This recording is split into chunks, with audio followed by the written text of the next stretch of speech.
through the mountains, plains, and secrets of the world's bite, four riders seek honor, redemption, and discovery in the land of the Predator.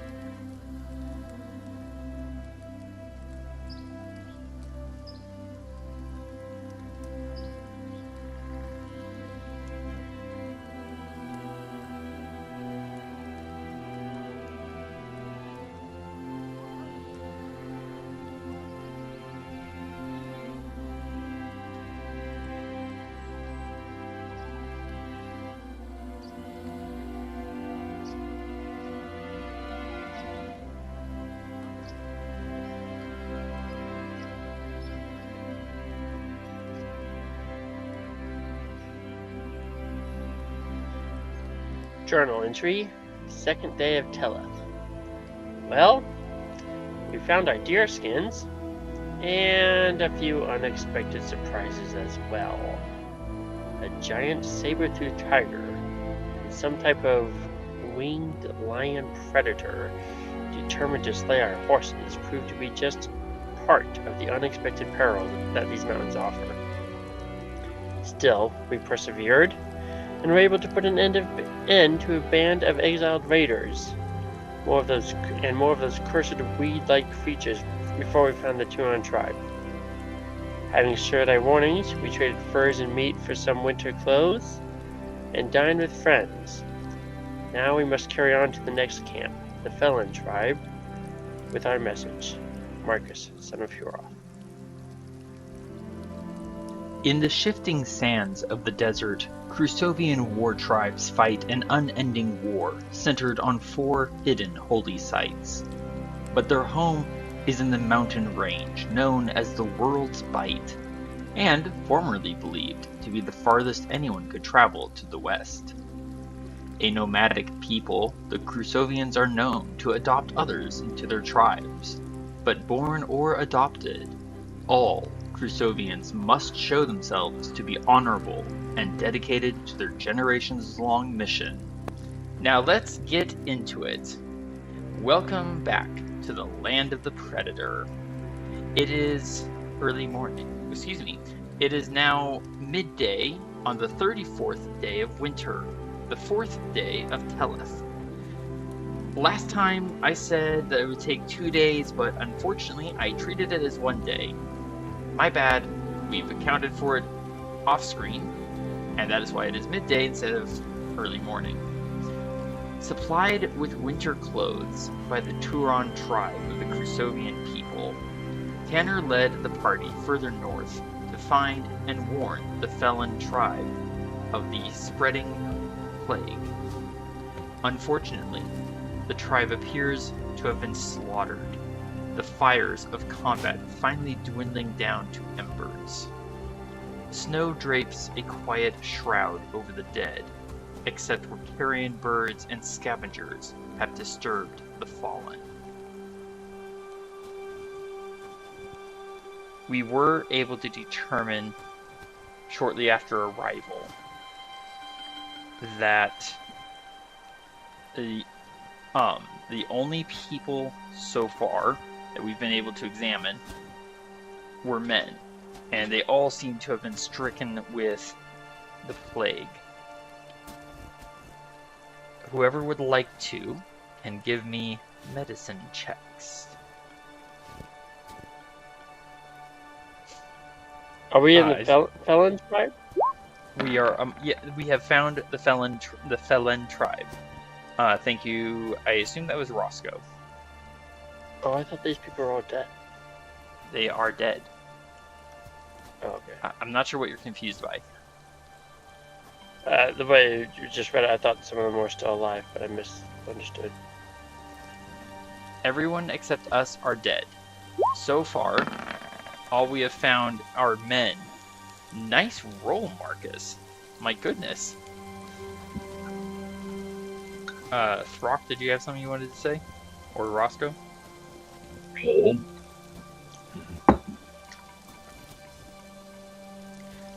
No, I was the one that rolled the medicine check, so.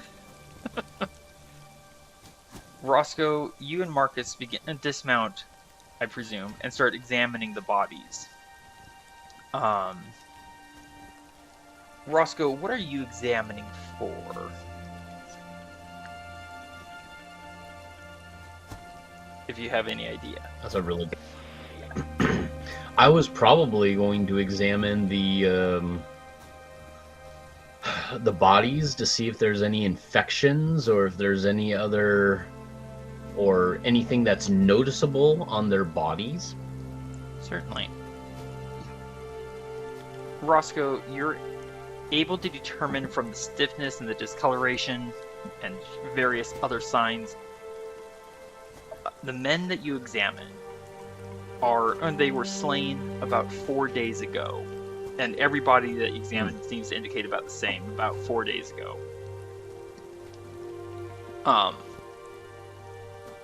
Which indicates to you that the smoke trails that the Turon tribe saw, those were likely from leftover burning equipment, bodies, and tents, not cook fires.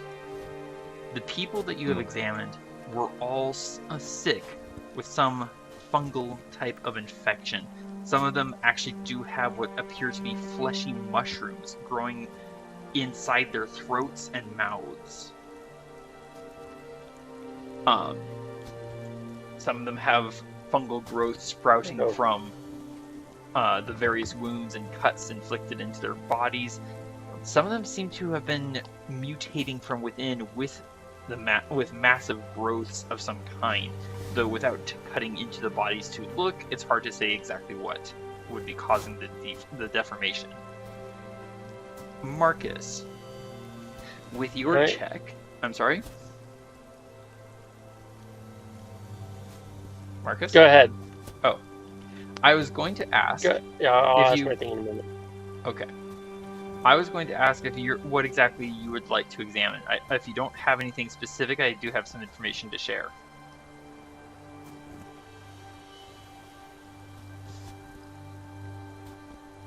At this particular moment, I can't think so much what I might want to examine, although hearing you the way you described this kind of fungus growing inside them, I am already considering that we may need to soon burn these corpses to prevent them turning into the plant-like monsters. And I'm wondering if there's some type of check I could do to kind of gauge that consideration. Gauge the feasibility of such a task? Well, not just the task, but the consideration of whatnot. Basically, because what he's thinking right now is that these corpses are basically infected with some type of plant-based curse, and to prevent them from turning into waking monsters in the near future, I'm considering burning them all to prevent them transforming or re-arising. Re-arising? Okay. Kind of rising up like mummies and zombies. Noted.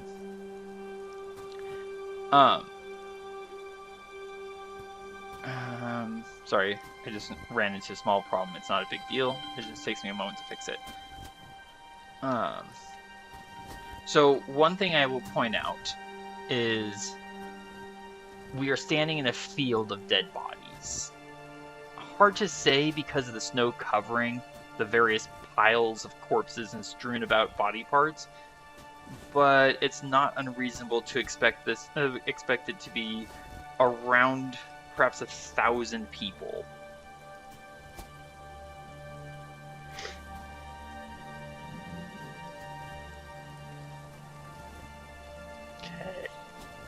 The practicality of our group alone burying or destroying this number of bodies in a short amount of time is non-existent. There's just too many. They are frozen with cold and covered with snow. Further, Now that I've finished fixing that problem, there we go. One thing else, a few other things that you notice with your medicine check, Marcus. The wounds of the bodies that you examine are all consistent. They all have the same kind of consistency. They are either caused by long edges like claws or swords, or they are deadly puncture wounds as by fangs or, for example, spears. And occasionally bone-crushing blunt surfaces like fists or hammers. Some of the wounds are quite small. Some of them are of more normal size, and others still are of greater magnitude. It is clear that since the battle, scavengers have been at the bodies, tearing flesh from the corpses. As I mentioned, there are a lot of dead, almost 1,000 people if you had to guess. It would, as I said, be impossible. I'm sorry? Sorry to interrupt. These tribes are much larger than I thought. I thought we were talking tribes of 20 to 80 people. No, they're much larger. Our own tribe actually is close to, I believe, if I don't see my notes, but I believe our tribe is actually around 1,500 strong. And that's just the fighting men. Never mind the elderly, the women, the children, the tradesmen, etc. As I mentioned, it would be impossible for our party, just the four of us, to bury or burn the dead on our own. And, given the vultures squawking and the rats that we can spot scurrying here and there, and also the various types of fang marks and claws ripping open and ripping apart the dead bodies, it's reasonable to assume that we might not be alone out here. The snow is covering many bodies, armor, and weapons. It also covers much of the blood, offal, and possible tracks. The ground about us is all difficult terrain, sloped into little valleys and hillocks, and piles of bodies that block line of sight.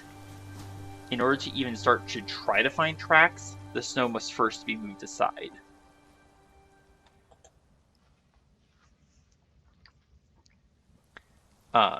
Do you want Marcus, do you want Tanner to try and see if he can find any tracks at all? You can search for tracks. I can search for spears and other weapons. You can. And food. Probably not much on food. A vulture squawks crudely at your words. Simply put, if you find food here, it's likely going to be ruined, moldy, or soaked in blood and awful. Okay, probably not on the food. Okay. Let's go ahead. Things like alchemist fire, potions. I'm sorry? So, but we can search for things like alchemist fire, potions, weapons.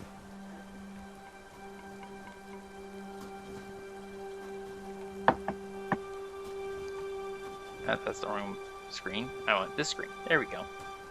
Focus ping. There we are. So, what do you want Marcus to do? Marcus, what do you want Tanner to do? Tanner, you can search for tracks and any indication of what other creatures might have been here besides the Crusovians.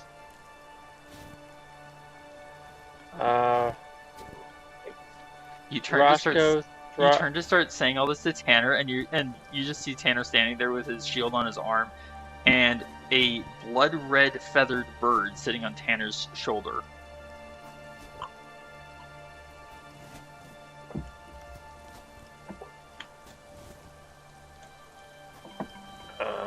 This is new. I found him. Tanner explains simply. I apologize for stepping on what you were saying to Throk and Roscoe. Yeah. Throk and Roscoe, maybe you can search for herbs, potions, valuable resources, basically, well, especially anything that we might be able to trade off for things like rations. I'm sorry, I'm still trying to figure out why the red bird perched on his shoulder there. But yeah, sure, I'll look for stuff. I believe I you will- found a new friend. I will warn you, if you note down here, all ground currently is difficult terrain. The bodies are piled together asymmetrically, but most of them are about 15 feet in height and all just dead bodies covered in snow. Okay. This one had good boots. Tanner is going to kneel down by one of the piles and start scraping at the snow, trying to see if he can find anything intelligible. And Are we meant to see various things here? yeah, those are rats and vultures. Wow, Okay, Tanner. so we can already tell they're there. They squeak and squawk at each other and us. Oh, wait. Can't move that fast. I'm gonna move over Thank you, here, Jordan. and I would like to try to attack them. You're just going to straight up attack them. The rats? Yes. Okay. Well, I will Maybe I say. can make meat of them.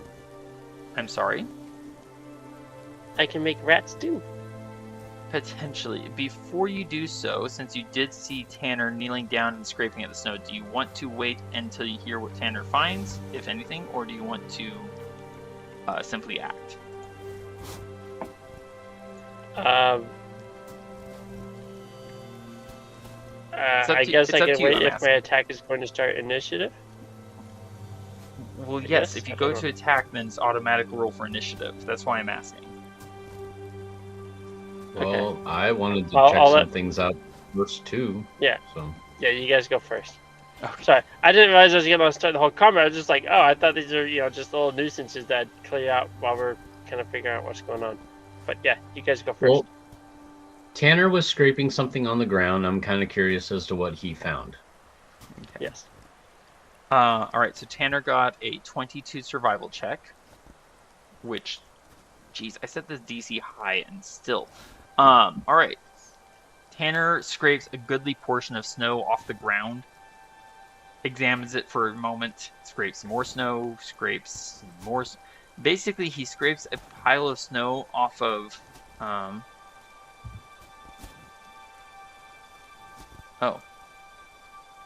Snap to corner. There we go.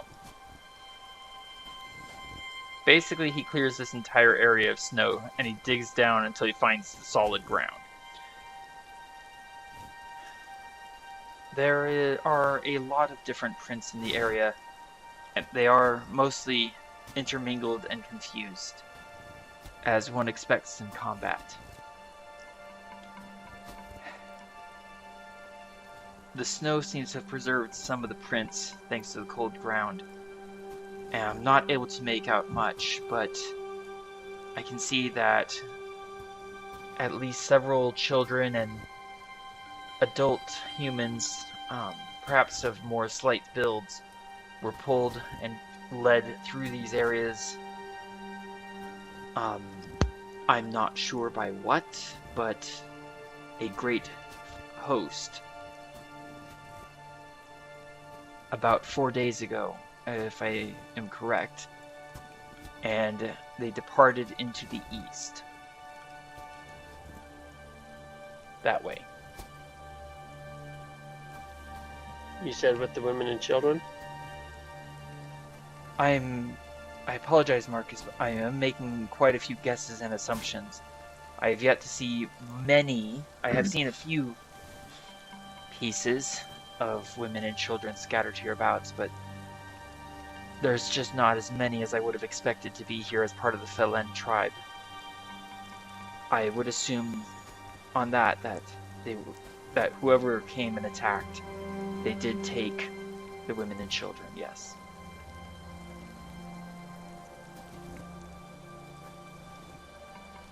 One of the rats in the pile that you're next to, Throk, gives a hiss as you approach and ducks back behind one of the piles of bodies. What is it that you and Roscoe wanted to search for? Ah, rats. I'm not giving you a point No, of no, inspiration. You no. already... I'm pretty sure Throk didn't mean he's looking for rats. I'm sure we're just looking for something out of the ordinary. Die of your puns. What? Anything out of the ordinary? Yeah. Okay. Give me whichever of you two would like to. I would like one survival check, and I would like one let's call it nature check. All right. Gonna do a survival check first. That's a pretty good survival check, Roscoe, I assume. All right. Yeah, that was me. And now, let's see what Throk can give me. Throk, you actually have a better nature check than I do, so you go for nature. Okay.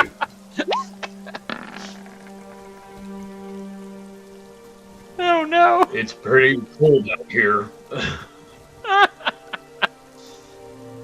Which, that does bring up some relevant information I should have mentioned. I apologize. Currently, it is 0 degrees. There is no snow falling, and there are only some light winds blowing up out of the southeast. Yes, so it's a very good thing that we got the winter clothes. You did clear up the back end. Ooh, cold. Roscoe, you don't really notice anything particularly out of the ordinary, although your eye is drawn to some of the bite marks left on the corpses. Definitely some rat fangs, definitely some vulture pecking. Curious. Some of those fang marks do not look like they belong to rat-sized mouths. Marcus, you've heard you hear and see Throk and Roscoe examining the bodies. You've heard what Tanner has to say about the fact that, the women and children were taken. What would you like to do?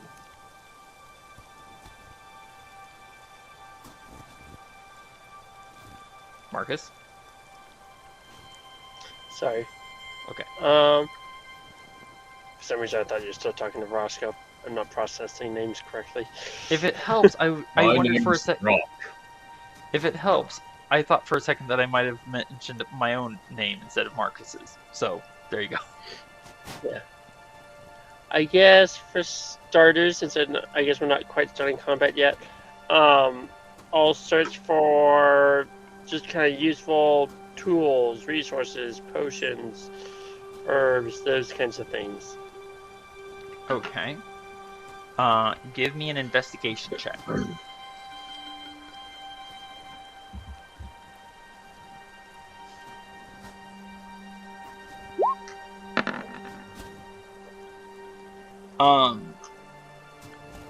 I mean, you find several broken weapons, bent and battered shields. One shield that looks like it was cut in half.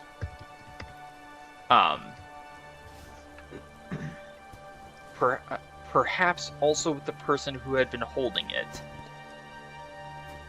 You do find Throk or Roscoe, one of you. Please roll me a 1 Delta 6.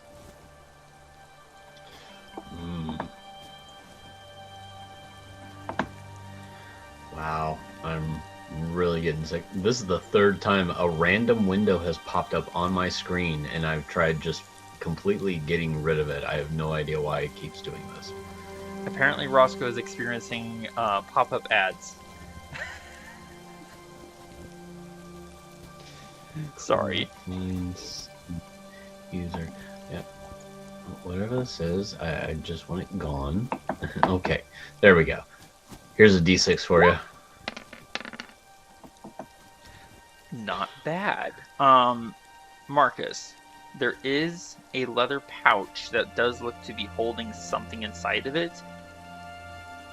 But there is a rat facing you that is crouched low on it. It hisses, baring its fangs, and swipes and bites at you when you draw closer, apparently unwilling to give up the satchel. At least it's not snakes. What do you want to do, sir?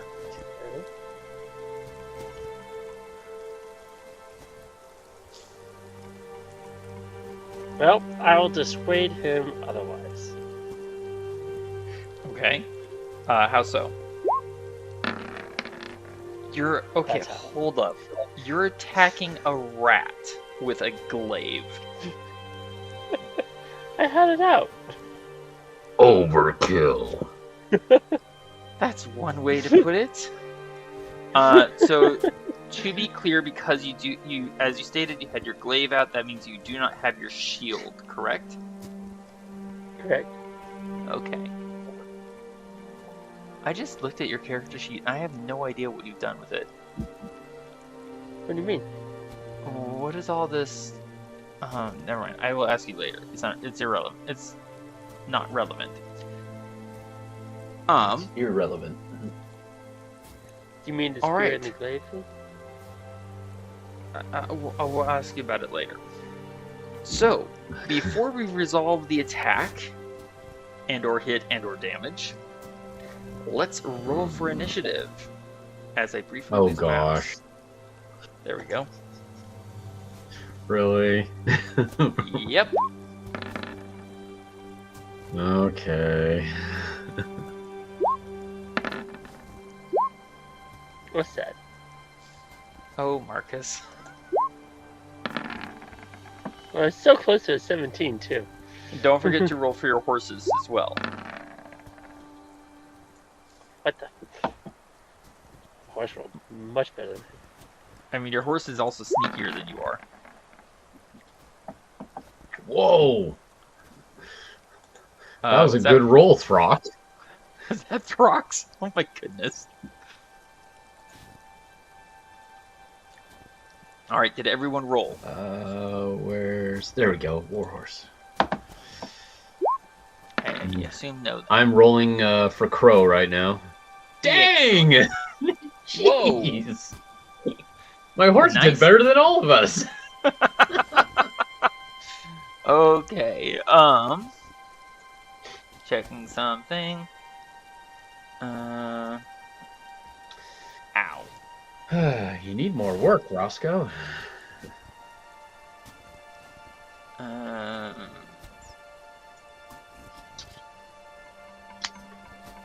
Sorry, I'm just reading up on something really quickly. Okay. Sorry, everyone. And Marcus, did you make your performance check?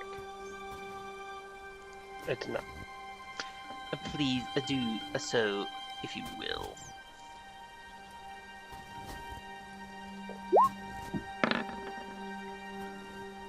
Whoa! Nat 20! So basically, everyone is going to be under our group. Just saying. Hang on. Let's get the tracker up.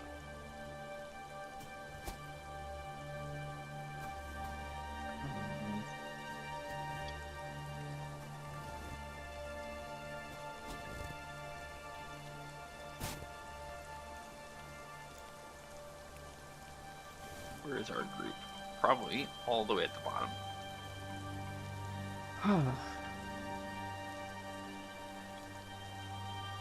Okay. Oh, here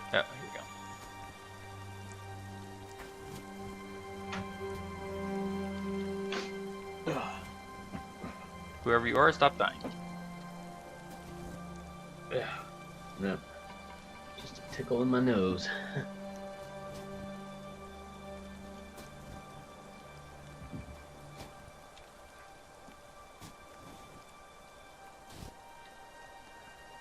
All right.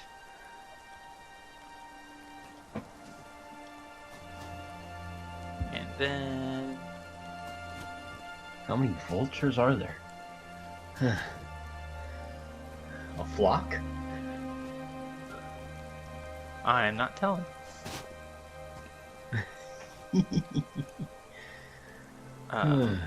Well, now we get to see how deadly a vulture is going to be. Indeed. Oh gosh. Especially for someone of my size, too. I'm like a whole meal.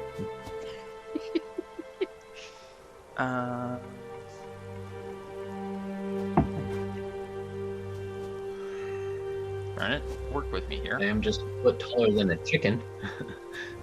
Oh my gosh. Okay. One more. Come on. Work.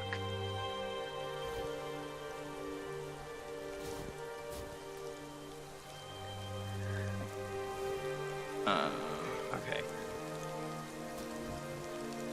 Okay. Here we go.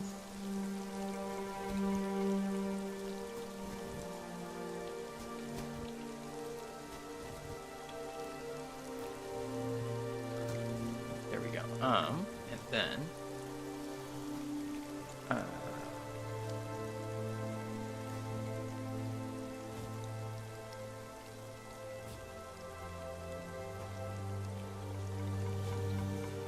go. Come on. Oh my goodness. These buttons. Yes, I blame the buttons, or it's their fault, not mine.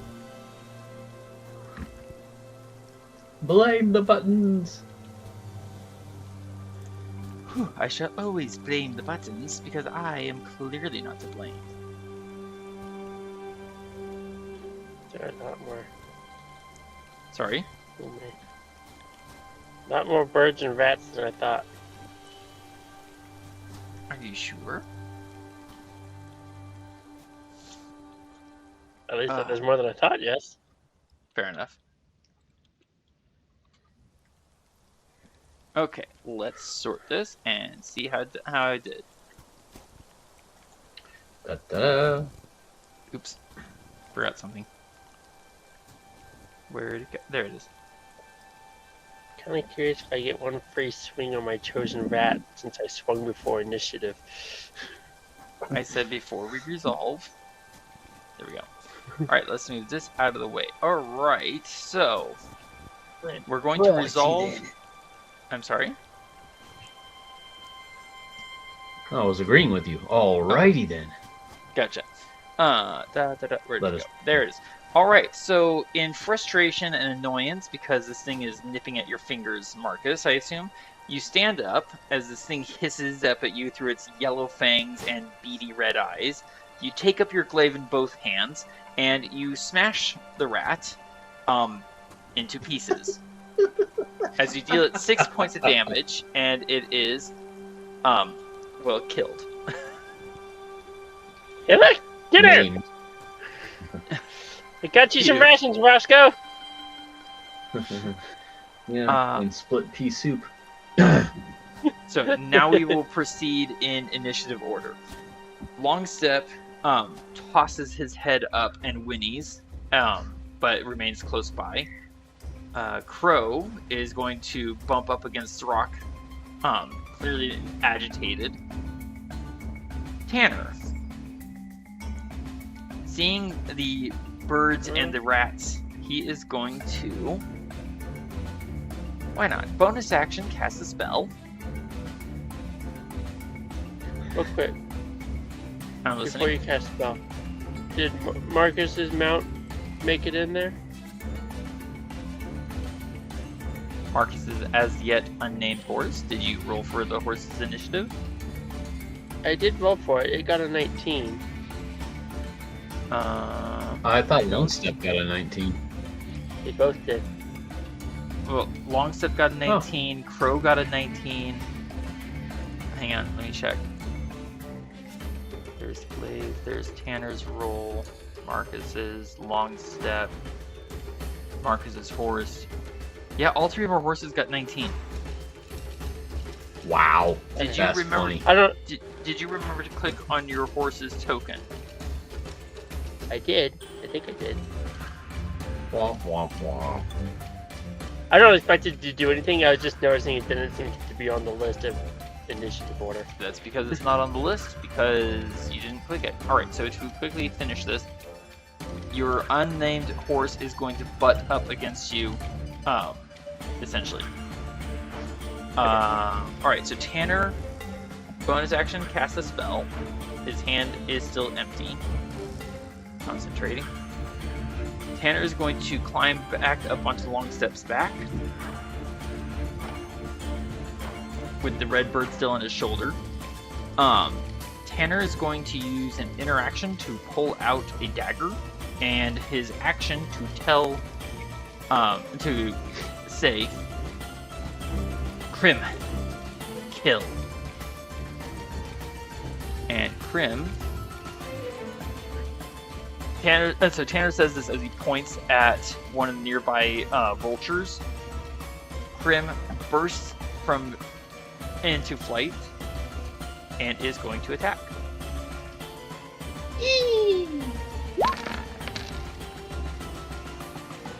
Oh my word. I get 24 to hit, 8 damage, and a vulture's head falls off the pile and its own body.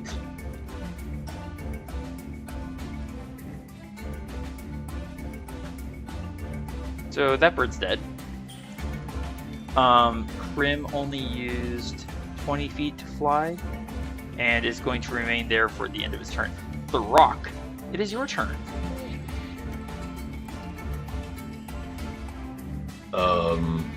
I guess I attack a rat. Is there a rat within range?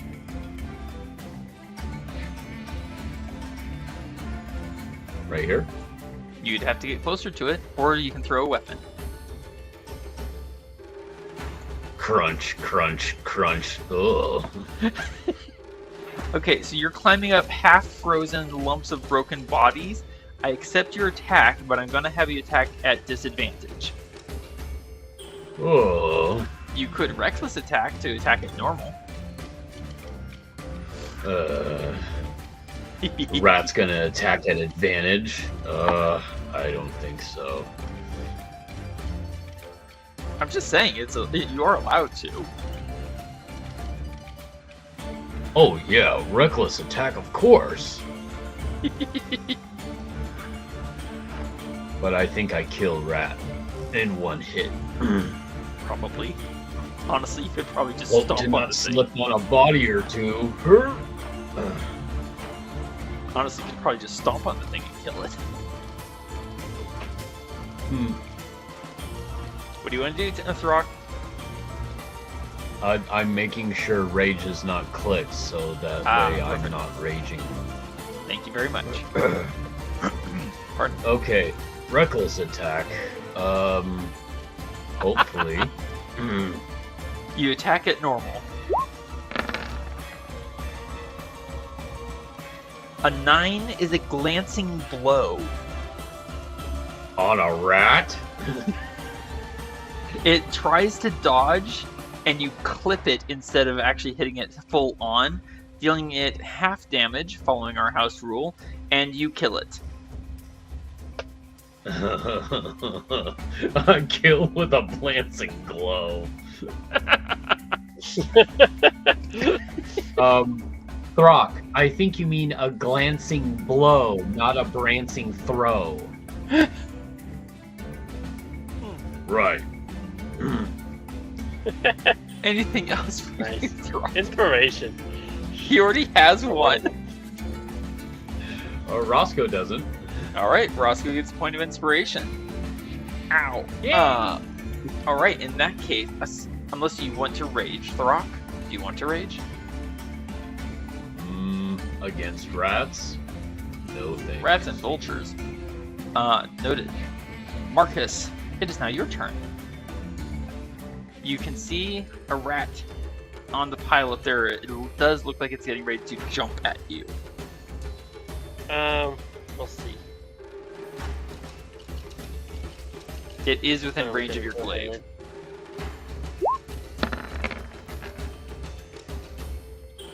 I'm not so sure it still is. It is not preparing to attack you anymore. Because you killed it and you divided the arm it was standing on. I'm going to go ahead and mount my horse, Okay. who I have named Mount. Okay.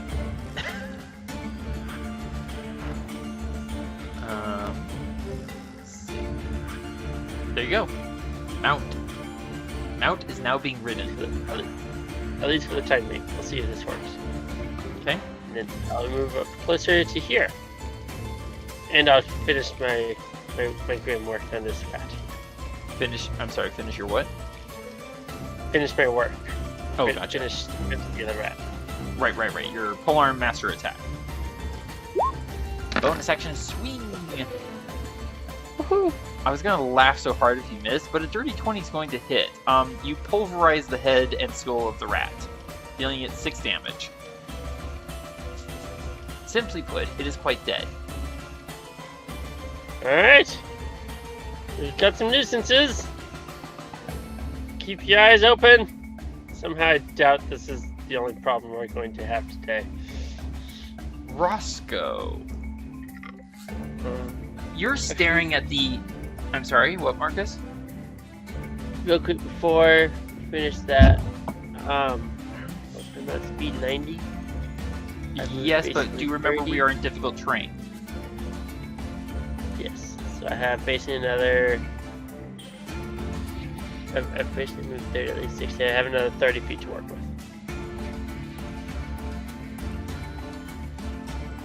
You moved 15 feet, so that cost you 30. Yeah. Technically, yeah, you have 60 feet left, which is of movement left. So, where do you want to go, sir? I'm gonna move towards this pile. I just wanted to make sure. You moved another 20 feet on mount.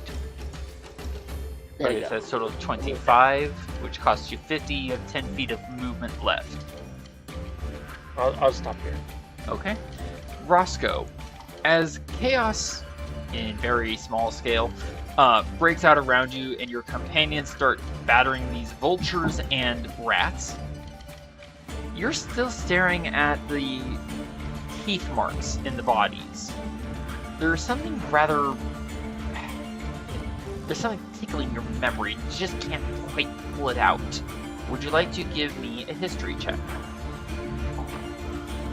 Yeah.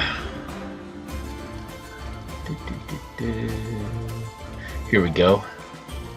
Oh, just making sure Yep, I'm on normal. Excellent. Thank you, sir.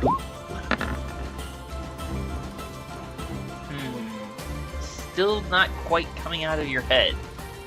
Something's familiar. You're just not sure what. You may continue with your turn, Roscoe. Unless you want to use your point of inspiration for advantage. Sure, why don't I use my point for advantage? Alright. Go for it. So I roll at advantage? Or just you roll it at one more normal. time? Roll one more time at normal, and we'll take whichever is the higher. Alright. Wow. That didn't get, Is it too late to take back my inspiration point? Yes, it's too late. Oh dear. Alright, Roscoe. That was A memory appears to be unwilling to work with you today. What else would you like to do, sir? a quick word for the future. Asking Throk for advice does not count as advantage, or it does not work well. Oh. Ouch. Go ahead, Roscoe. Okay. So at this point, I'm looking at everybody and they're all attacking these creatures, and I feel like I'm at a disadvantage when it comes to the vultures. Unless I use my wild shape. Ah. Finally using your wild shape. Excellent. What form would you like to take, sir? I already pre-planned this, and I thought if I'm going to try to do the wild shape at all, I'm going to want to do my panther wild shape. Excellent. All right, let me finagle things here for a little bit. Mm-hmm. I have to get down here and scroll back on up.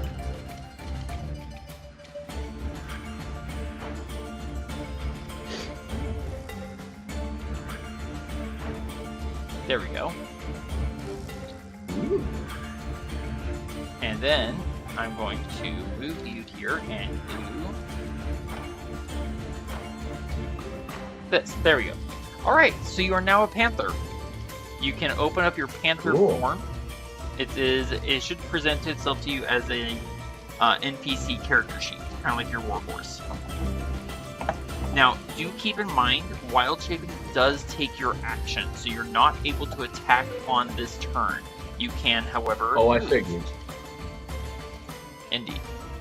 You can, however... I figured for sure. I mean, it's kind of like going into your, gosh, what was it? I had a really good example, but basically, yeah, it's basically, taking one action, you equip something almost like a weapon or something of sorts, but you can't really go in and attack because, yeah, like a shield. Excellent. All right. So, Roscoe, you are now a panther. You do retain your intelligence, all of your basic characteristics. I'm sorry, what? But I can still move, yes? Yeah, you can still move.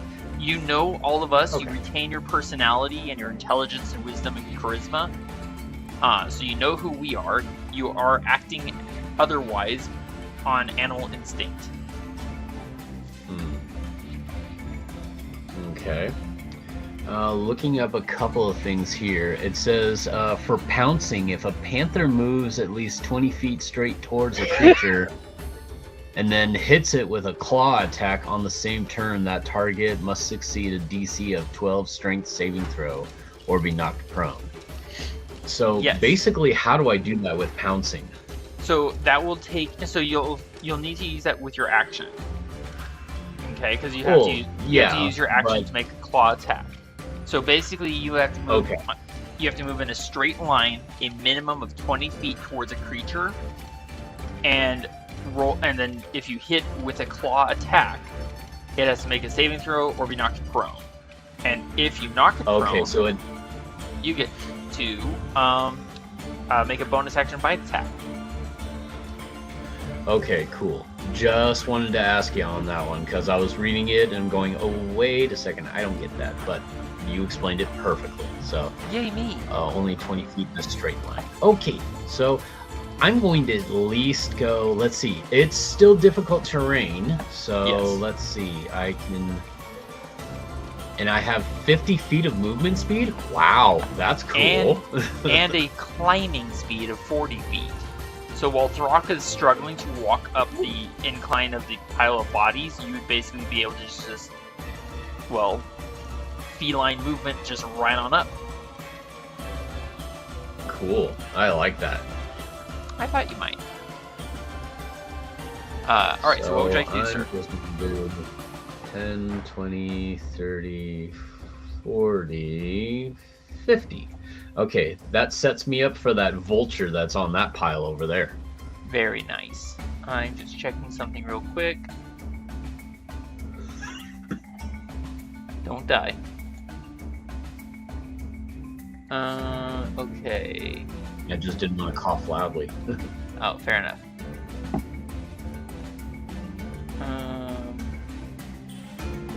Okay. Noted. Sorry, I was reading something else. Don't forget to mark one wild shape used on your normal character sheet. So you should Alright. have one remaining. Alright, so that is Roscoe's action and movement. Got it. Right, and now it's the rat's turn. I have to zoom out. Which rat is first? I have to scroll down. This rat is first. Okay. Uh, uh, uh, uh.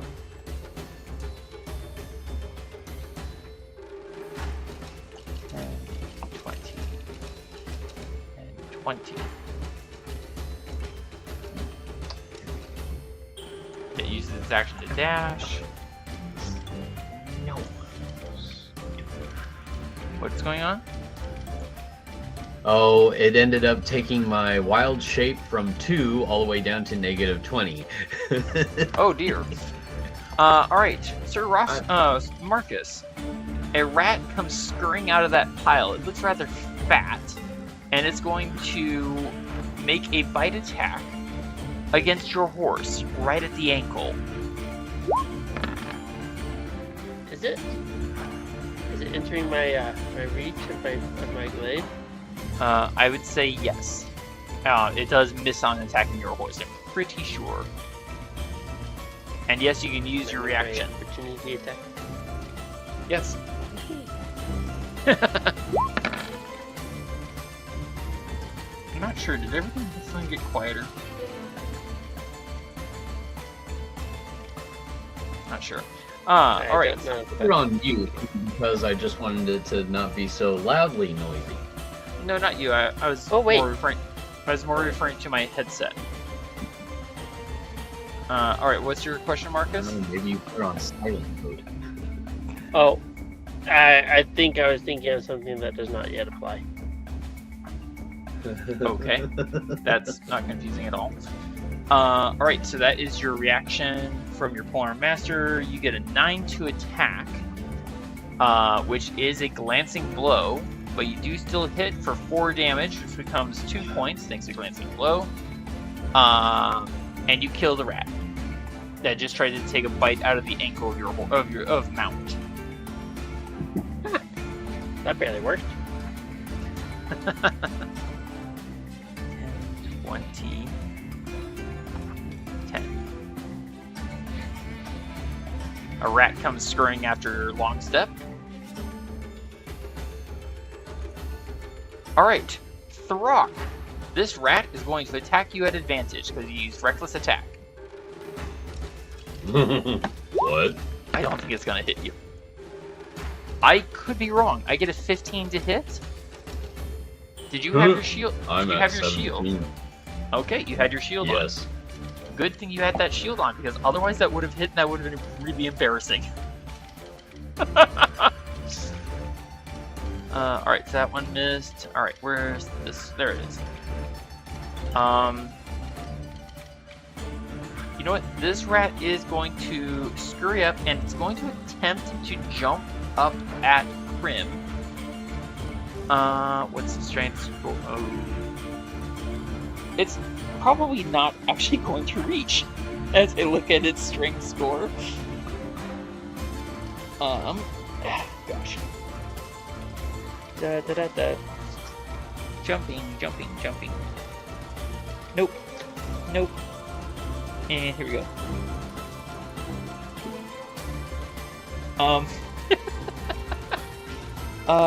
Oh no, it didn't move far enough either. So it moves 5 feet. You recall that for a high jump, you need to move 10 feet before you try to. Otherwise, you move about half your. What is that noise? What noise? I don't know. It just sounds like something that's rubbing on a mic or something. Yes. What is that, Marcus? No, that's Roscoe, but just technical difficulties, I imagine. Oh. What? I didn't do anything. Something that sounds like it's touching or bumping a mic. It's alright. Alright, so this rat here is going to scurry about 5 feet and make a jump. Per the rules, that means it jumps half of its height of its high jump distance. Which is to say it makes about a few inches hop off the limb and misses. Now approaching with a toothpick, and he runs and makes the jump. And slips and slides down the body of, the pile of bodies. The rat itself is actually embarrassed. And 20. All right, Roscoe, Panther. A rat comes out at you and tries to bite your toe. I get a 16 to hit. That hits the Panther's armor class. I deal you a terrifying 1 point of damage.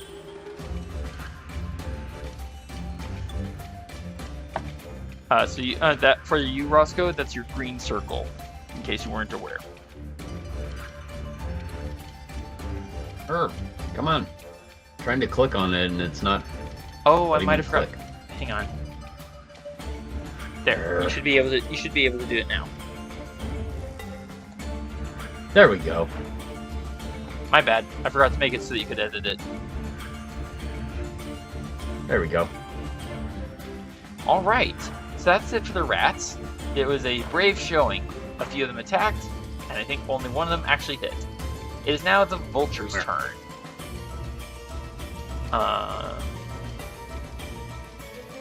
Okay. Probably want a cracker?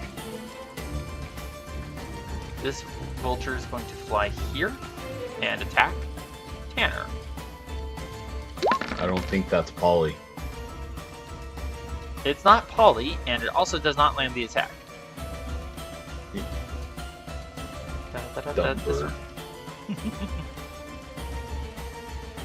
This one flies all the way to here, and is going to attack the Panther.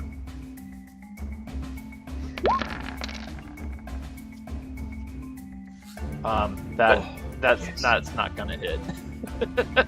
That's a miss.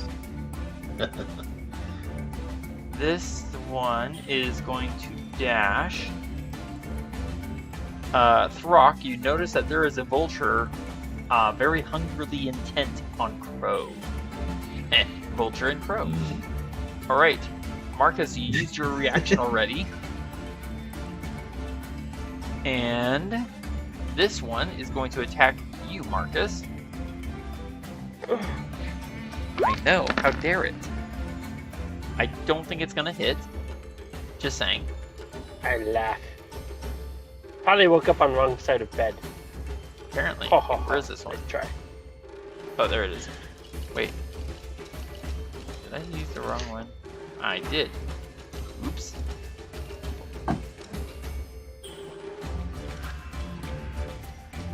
Okay, so I forgot to advance the track. My bad. So that one's already taken its turn. Alright, this one, Marcus, is going to fly over here and attack Mount.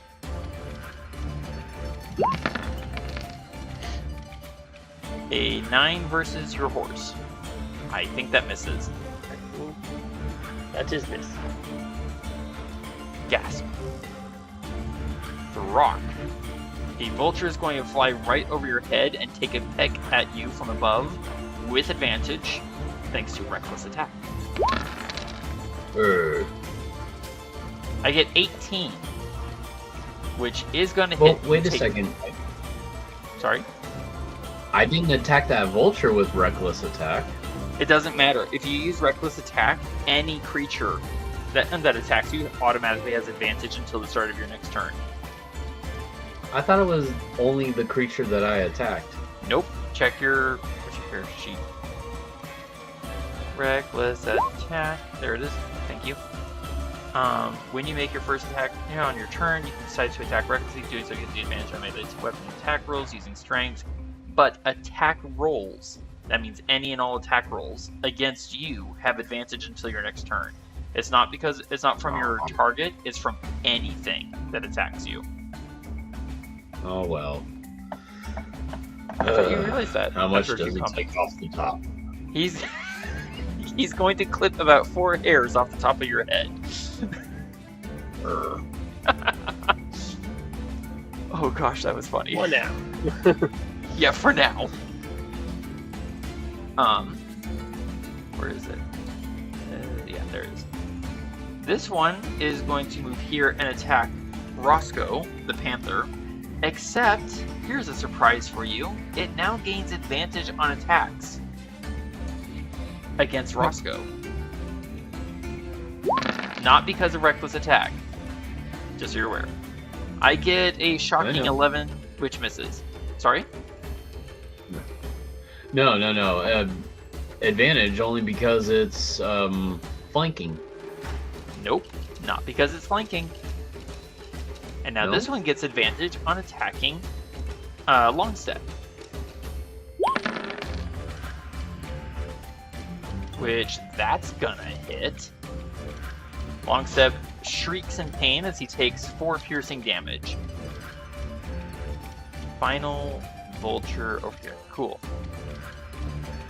This one's gonna fly here and gets advantage on attacking crow. Which reminds me, I forgot. The one attacking Mount Marcus should have had advantage as well. My bad. I'll try and remember that next time, assuming they survive. I get a 7 versus crow, which means it does not hit. Top of the round. Long step, crow. Okay, so long step and mount are both controlled. Crow is not controlled. I imagine that he is more than willing to rear up and kick at one of these birds. What do you say? I say, yeah, let's do it. Alright, please open up your Warhorse's character sheet, and I think the attack is labeled ooze. Go ahead and click the word ooze. There we go, Warhorse. Hooves? Yeah. Ooze. At normal. And at normal, hooves. Whoa. Oh my gosh! Oh, ow. Crow gets a natural 20! You don't mess with the crow, boy!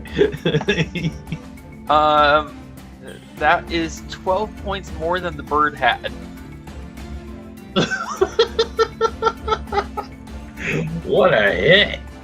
The bird lands over here and dies. Good job, crow. No kidding.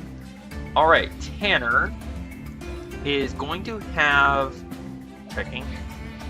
He's going to have long step disengage. Difficult terrain, don't forget. 10, 20, 30, 40, 50, 60. Wait, hold on. Pay attention to... Wait. Sorry. Start over. Yeah. 10, 20. And I'm going to throw at my dagger at this vulture right here in the middle.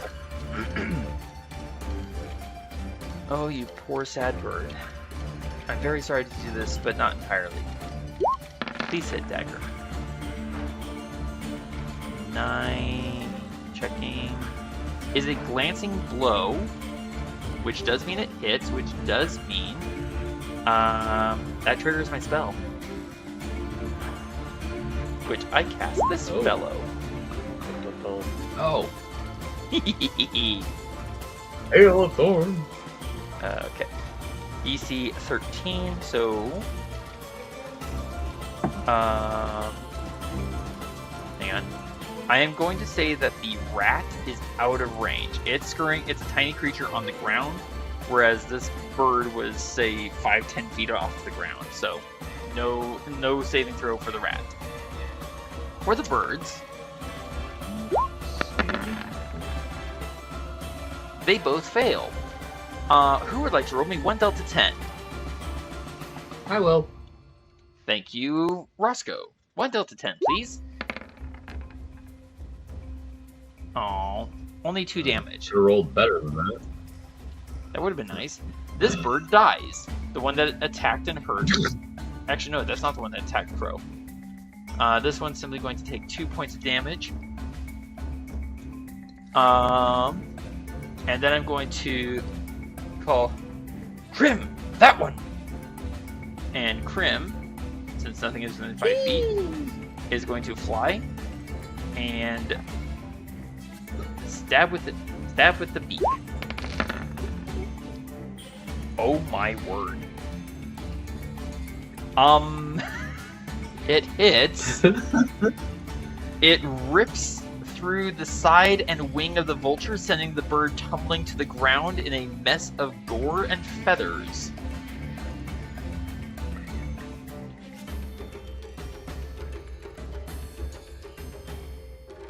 And I'm going to direct... What do you have, a pygmy falcon? I'm sorry? What is that, a pygmy falcon or something? Actually, it's a hawk. What's its Oh. movement speed? So it flew 5 feet, which it's now going to turn as Tanner is going to say, Grim, lend aid to the big cat.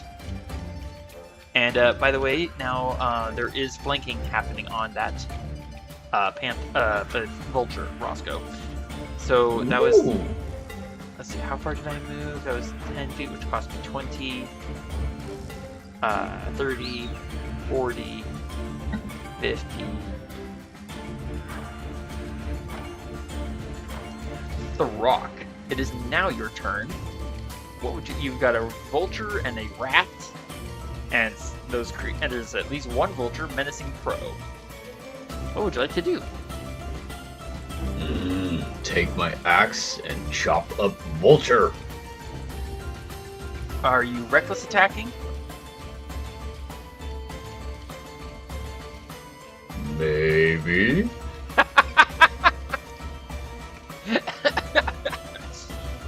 That is valid. Yes. Alright. Since you are still standing on frozen, broken bodies, that means you're going to attack at normal, ouch, instead of a disadvantage. You may swing. You can also rage if you want.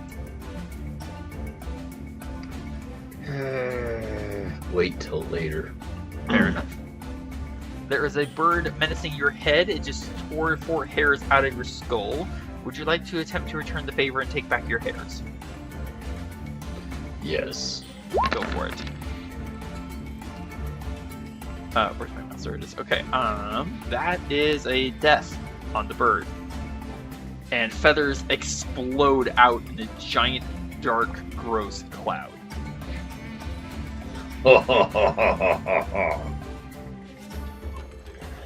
Alright, there is still your bonus action and your movement. You could, for example, get on Crow. It's up to you. Yes. Get on Crow. That will trigger an attack of opportunity from the rat. Oh well. I don't think you're terribly worried. I get a 17, which is actually going to hit. You're going to take 1 point of damage. Stupid rat. And are you controlling Crow, or are you letting Crow act on his own? Hold that thought, Marcus. Controlling Crow. Thank you. What is it, Marcus? Oh, did you have something you wanted to say as If you Marcus? don't mind Or me question? Go for it. If you don't mind me asking, how did the rat get advantage? Because Throk used reckless attack. Okay. Throk, you may now have Crow move, as well as take the disengage action to avoid triggering any attack of opportunity. Yes. Disengage. Alright, keeping in mind that it is difficult terrain, where would you like to go? Oh. Gosh. I think I want to go over here. Very well. Anything else for you, Throk? No, that's it. Okay. Marcus, you have a question? As we move to your turn? I was just looking because it looked like Throk used normal attack, but... He was... okay, I said this clearly, but you may not have heard. He was standing on frozen, broken bodies, which was unstable ground in my book, so that would make attacks at disadvantage. He's reckless to get normal. I see. Marcus, it is your turn. You are menaced and harried by 2 flapping large birds. They reek of filth, death, and rotten human flesh. I'm gonna start by just swinging at this one. That sounds like a plan. Of course, I have a question in my head. You can go ahead and swing. I'm looking something up. I don't think this is the case, but I want to make sure of it. A 9 to hit. is a glancing blow. Yes, it's a glancing blow.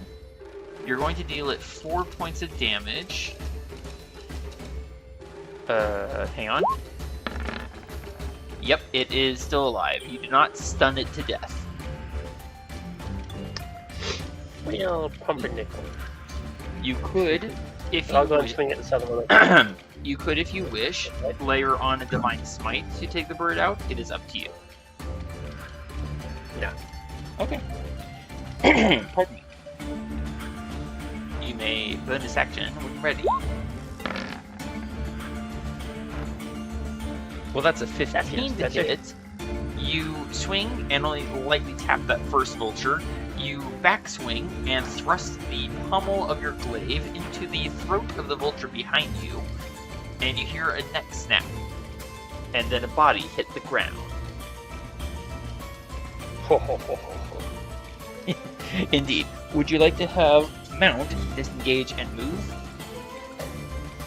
I'm sorry? Pesky little pollies. Oh, Said pesky little pollies. excellent.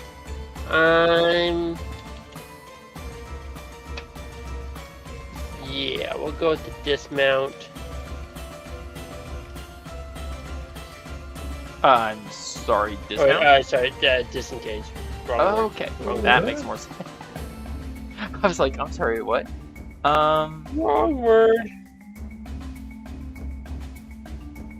That's I will 30. take the mount and disengage. There you go.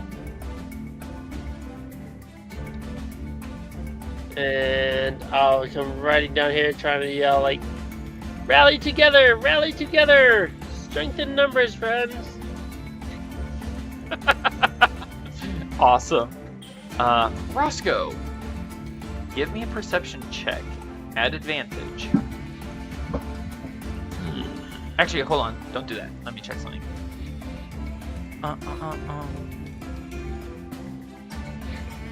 Actually, I don't. You need to look this up. I'm pretty sure it's already adding your Panther awareness and your Roscoe awareness together. You have advantage on this. Roscoe.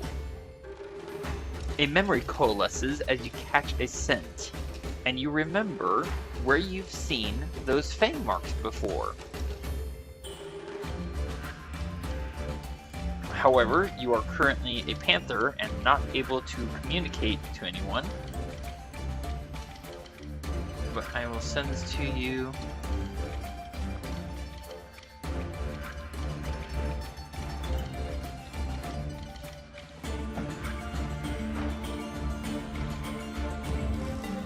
Whoops. Might help if I type it correctly. I don't know if this will work actually. Let's find out. It pops up on my screen. Did it pop up on your screen, Marcus? I don't know. Excellent. And when ready, Roscoe, you may take your turn.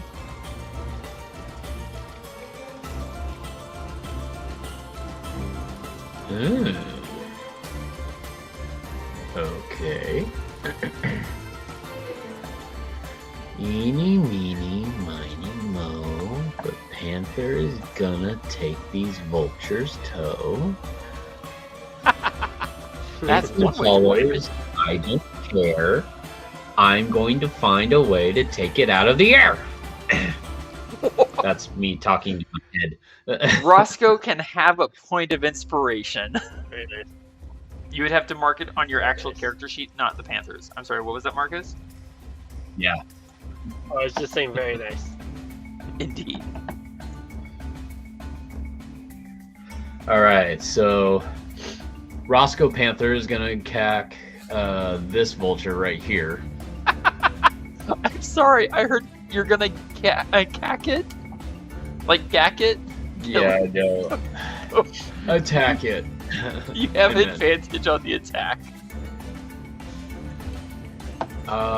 Okay, so I'm going to try and let's see.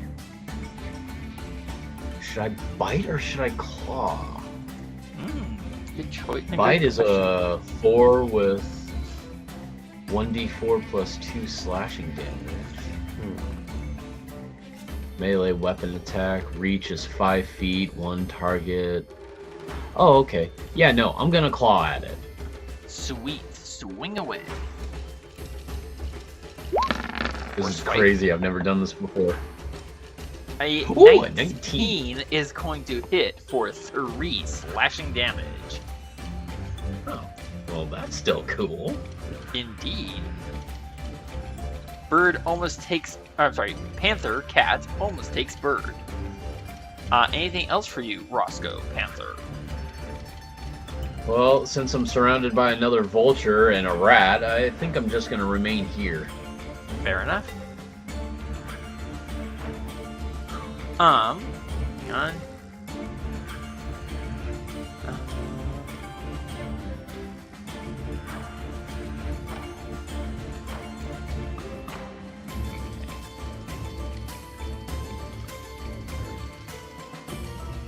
There are cackling howls and bubbling, bloodthirsty laughter that fills the air, coming from the east and from the north.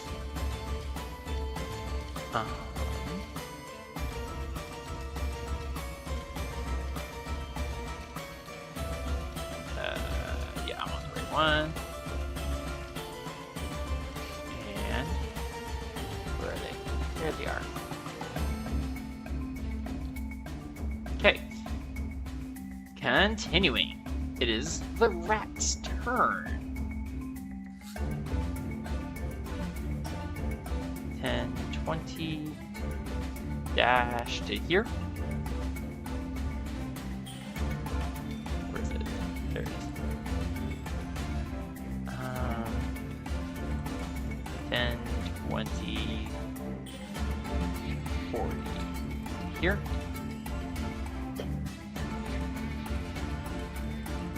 And 20 dash to here. The rats are after fresh blood. Hang on, where is he? There he is. 10, 20 dashing to here.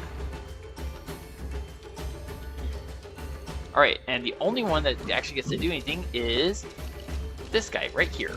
And he's gonna attack Crow at normal. It hisses and bites and does not even get a tail hair. The vultures!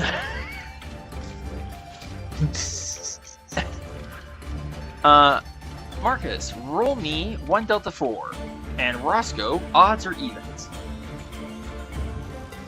Odds. Odds it is. This vulture is going to attack Roscoe. With advantage thanks to his feature. I get 16 on the Panther for 4 damage. Excuse me. Okay, 4 damage.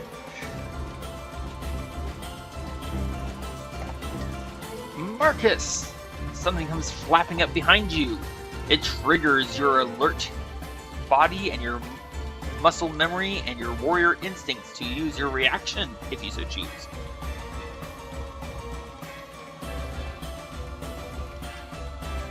Marcus? Since that was on. There we go. Yeah. I dressed it up all pretty for you and you did completely miss it. You did. I was just trying to read something. Checking on something for the future. You were distracted. You hurt my feelings. Yeah, may as well. Okay. See if I can catch him right on the tip of my leg. As it spreads its beak wide to attack you, you try to turn and thrust out your glaive, hoping to catch it on the end of the blade. It spins around, kind of twirling in a spiral around the haft of your blade, of your glaive, excuse me. You miss, sorry. And it's going to attack you, Marcus. Oh, it's like a dancer. Unfortunately, it misses. You both just whiff But I at did the air. distract it. You tried to get too fancy with Marcus. Da da da da da. I count it as a win. I think I distracted him from hitting me. Throk. You used reckless attack earlier. In comes a vulture with advantage on its sneak attack against you. Just barely a 17. It's going to deal you 2 damage. It's like it just pecks at your shoulder. It doesn't even actually hurt the skin. Alright. I don't like pecking. Yeah, okay. Final vulture with advantage on Roscoe Panther. Ooh, pardon me. I get a 21 to hit. It's not a crit. Roscoe, you're going to take another 4 damage. Ugh. Top of the round. The horses are now all controlled. Whew. Tanner.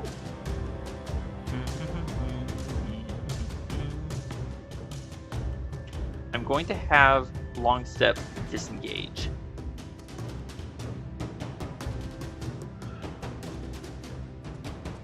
I'm going to ride underneath Krim, and in passing, I'm going to take up my shield and take a swinging swipe at that wounded vulture.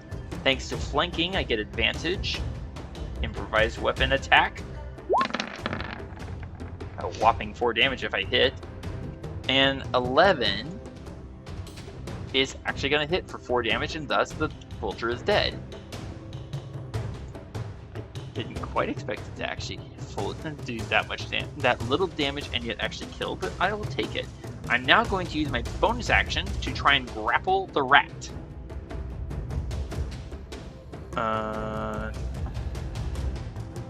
And yes, I will have... Wait, how far did I move? I've moved 35 feet, which cost me 70 out of 90.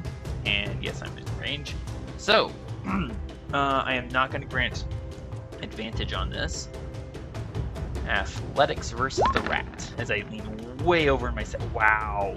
I should have given myself advantage. That's a sad roll. Gosh.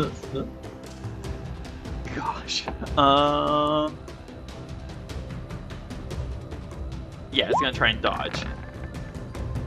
Unbelievable. It dodges. Okay.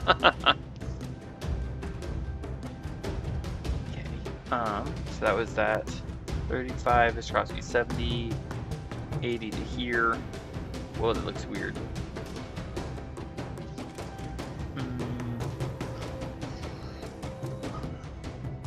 To here. Okay. And I'm going to whistle at Krim and gesture at the bird over there. So Krim is going to move to here, gaining advantage. Thank you, Roscoe. And go on the attack, which saves him from a nat 1. And oh my word! That bird... Krim rips the throat out of that bird.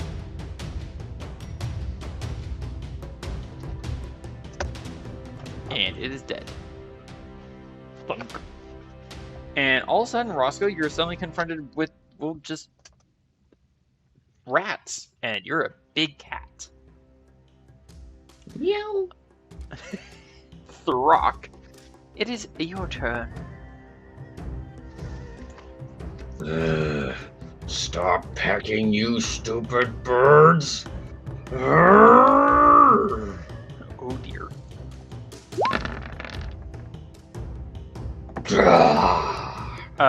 You're not using reckless, correct? Oh, you rage. No reckless. Oh, you rage. Okay. Well, first off, the bird is split in 2 as you deal it 11 points of damage. Ow. And I will mark you as enraged. You can, if you so choose, use Frenzy. Now that you are level 3.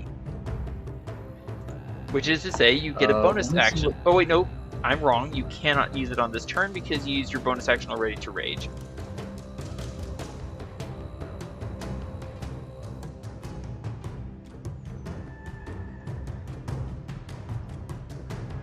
Yes, that's true. Okay. You can now have Crow take action. Actually, I was going to hop off of Crow. Oh, alright. And be right in here in between these two rats. I hate rats. Noted. It does not sound to me as though he's intending to eat the rats, Marcus. Speaking of Marcus, it is your turn! Marcus? Okay.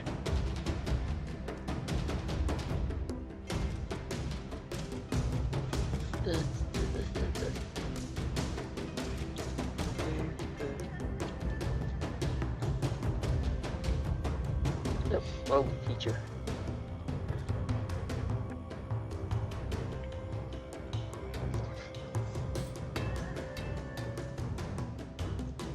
Yeah, I'm gonna have my horse disengage Okay. and come riding on down here. I believe I'm going to attack this rat at advantage. Indeed.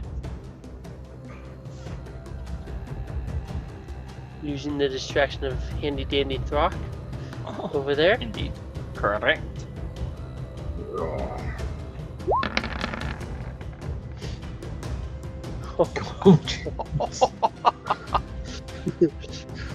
How do I put Here, Roscoe, I'll this? get some kibble for you. The pieces of the rat land over there.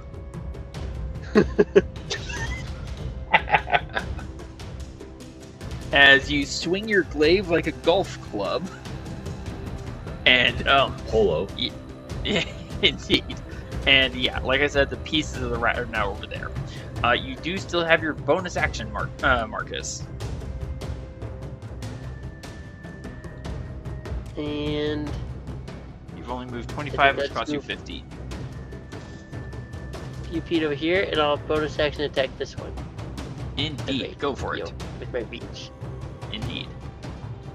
You may do so.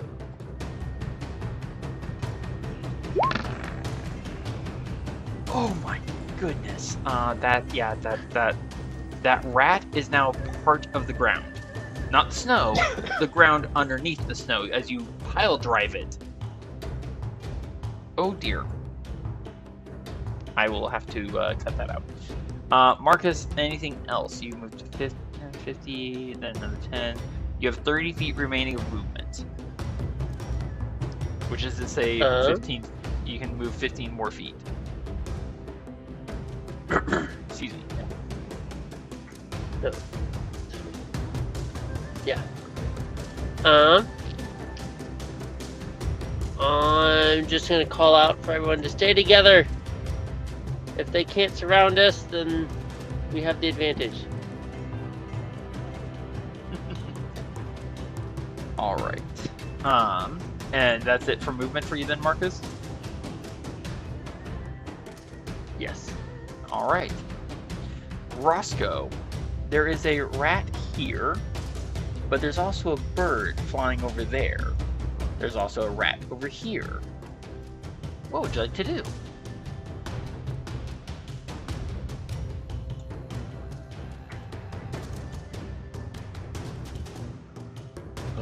Well, thinking in my head, I just need at least a good 20 feet to pounce on the thing. Mm-hmm. Let's see. 10, 20 here. And then 10, That will trigger 20. an attack of opportunity from the rat. Oh, well. I know, if it hits. Okay, it hits and deals you 1 point of damage. Okay, that's fine, right? Yeah, you're not. That's not going to cripple me? Nope.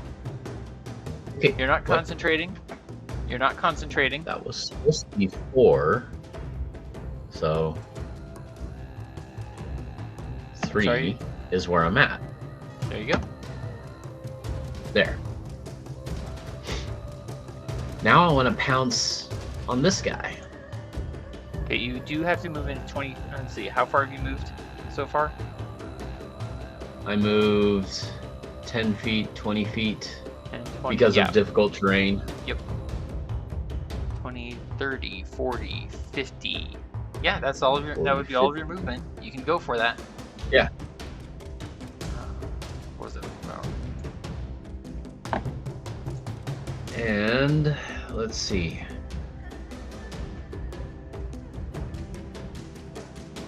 There. I do a claw attack on the same turn. That must succeed a DC strength of 12. Oh, first the claw attack has to hit. So let's have you go ahead and roll the attack. Pardon me. All right. At normal. Yes, at normal because there's nothing flanking. Okay. That's gonna hit. Oh, gosh. So it now has to make a strength saving throw. What's the DC? 12. It fails and is my. prone, which means you now get to bonus action bite it, and you have advantage because it's prone. I said you have advantage. Really? You have advantage because it's prone. Err. So attack again at normal. Okay, attack again at normal. Don't get a 1, please. Fingers crossed. Oh, yes. You find yourself Yes. munching down on a delicious fowl, put on bump, meal. As you deal it a total of 14 damage.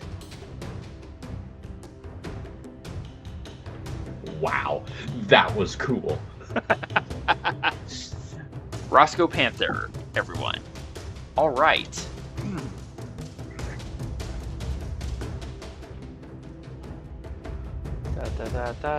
To here, and then dash.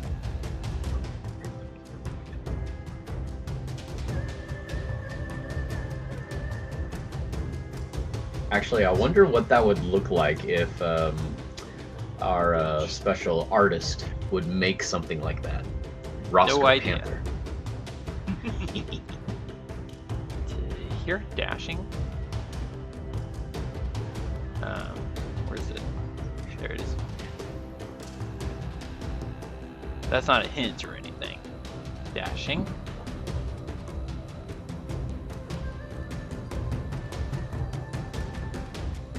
And dashed. Alright, the final rats. Takes an action Gonna to dash become to the there. blind mice. I'm sorry? We're gonna become the 3 blind mice. Actually, this one's just going to straight up attack Crow. And normal. I can hit the bite button. That does not hit Crow. Yeah, that doesn't hit. Alright, this rat is going to bite at you, Throk. It makes a brave last stand. Not hitting, although it almost did. Almost got my toenail. Ew. Top of the round, Longstep is controlled. Crow. I get the feeling Crow's about to kick or stamp or otherwise use its hooves attack. Thought you'd appreciate that. There we go. And attacking at normal. Indeed. Oh god. Crow rears up, mane snapping in the air, and comes down like a thunderclap. The rat is gone. Not quite deep beneath the earth, but you can assume that it is thoroughly buried. Gosh. Just crunch. Mount is controlled. Wow. The warhorse, jeez. The shadow from whence you came. If Marcus doesn't already have a point of inspiration, you may have one. 5, 10, 15, 20. Okay. So, for his part, Tanner is going to cast another spell.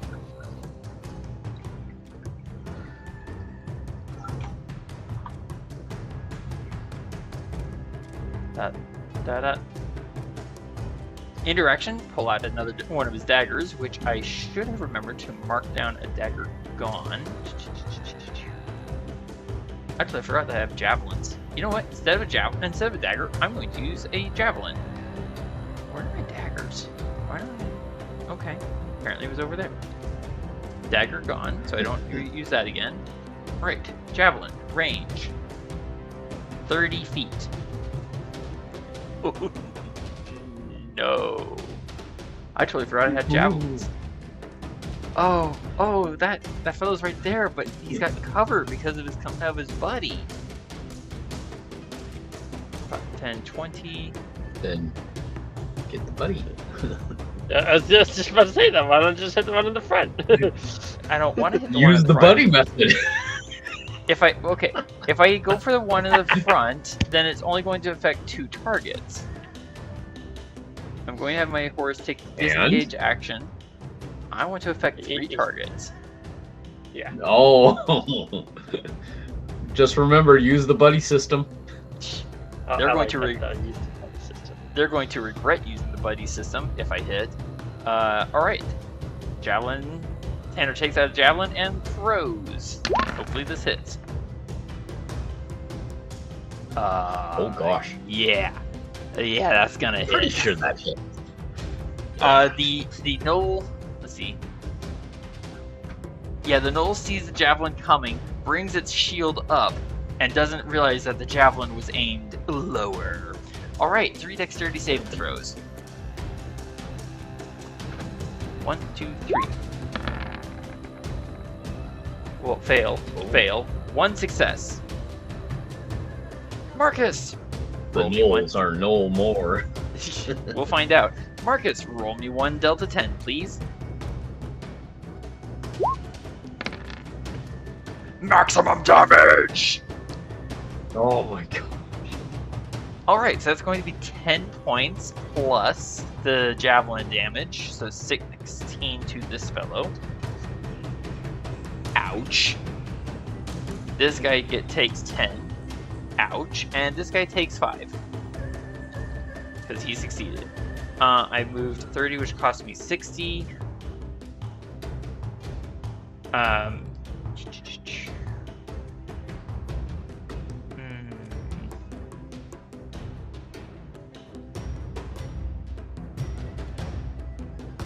do have my shield.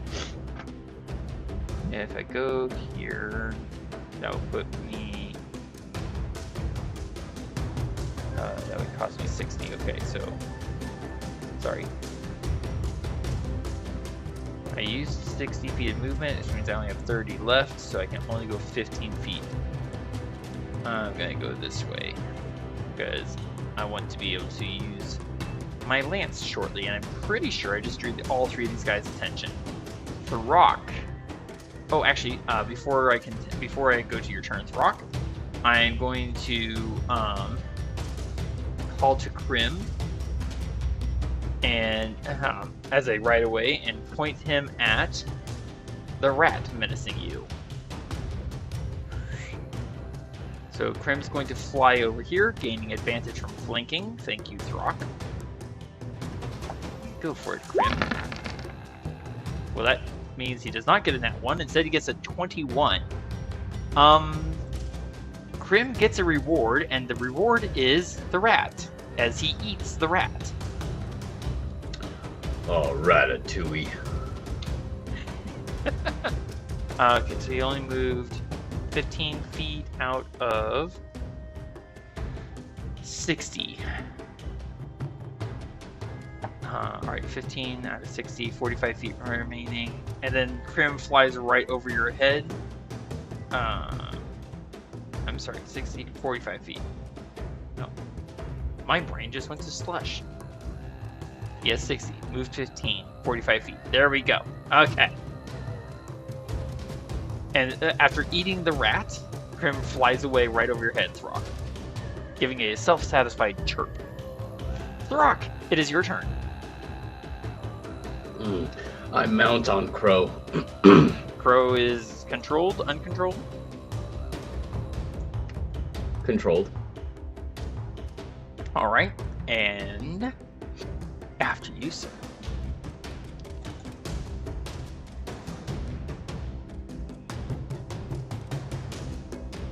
Whoops. Oh, come on. Go back here. Don't do oops. Okay, so difficult terrain for the horses. I have 90 feet, so it would be 45 in total movement speed. In total movement, or in total distance. That's the word I'm looking for. You could Total have distance. Crow. You could have Crow dash and gain 90. It is up to you.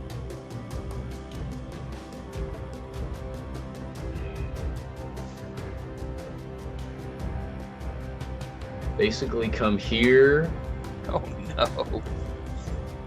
and then swing with my axe down below to swipe at the rat. You gain advantage from flanking, and I feel like this is going to be painful.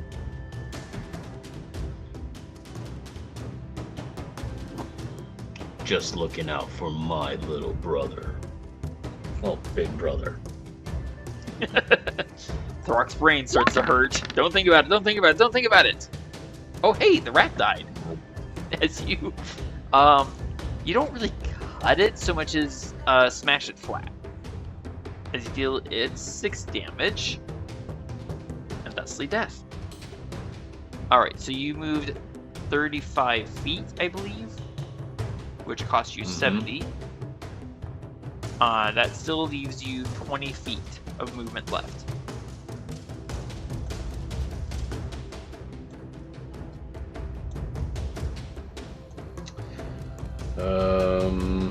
Well, let's see. 20 feet of movement, you said? Yes.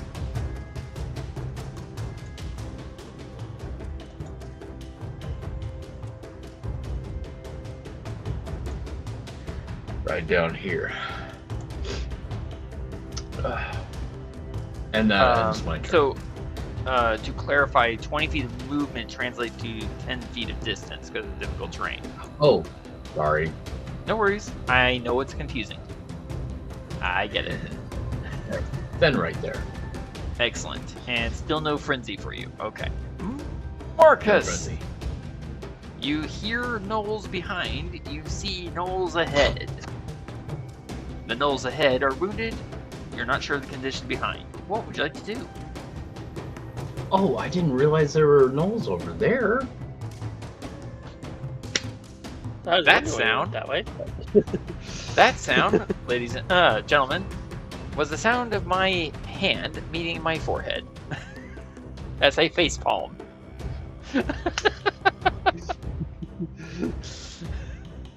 Gotta make sure it has Well- some zing to it, you know? I Ironically, stated seeing the several gnolls that times. Throk.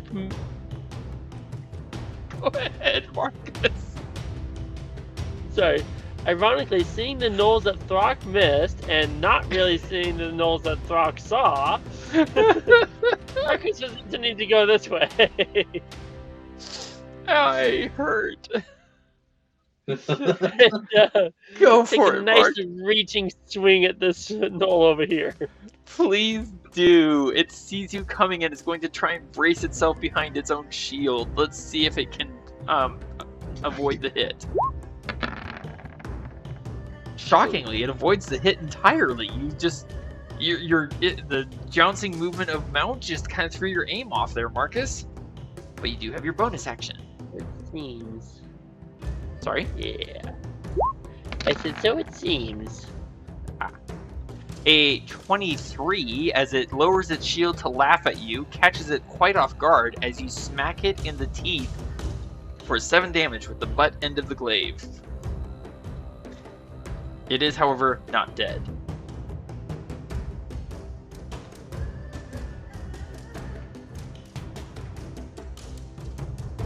Anything else for you, Marcus? Did you want to Divine Smite, or do you want to not? Say no on the smite. Noted. You've used 60 feet of movement. You are not in melee, so you can just have mount dash. It is up to you.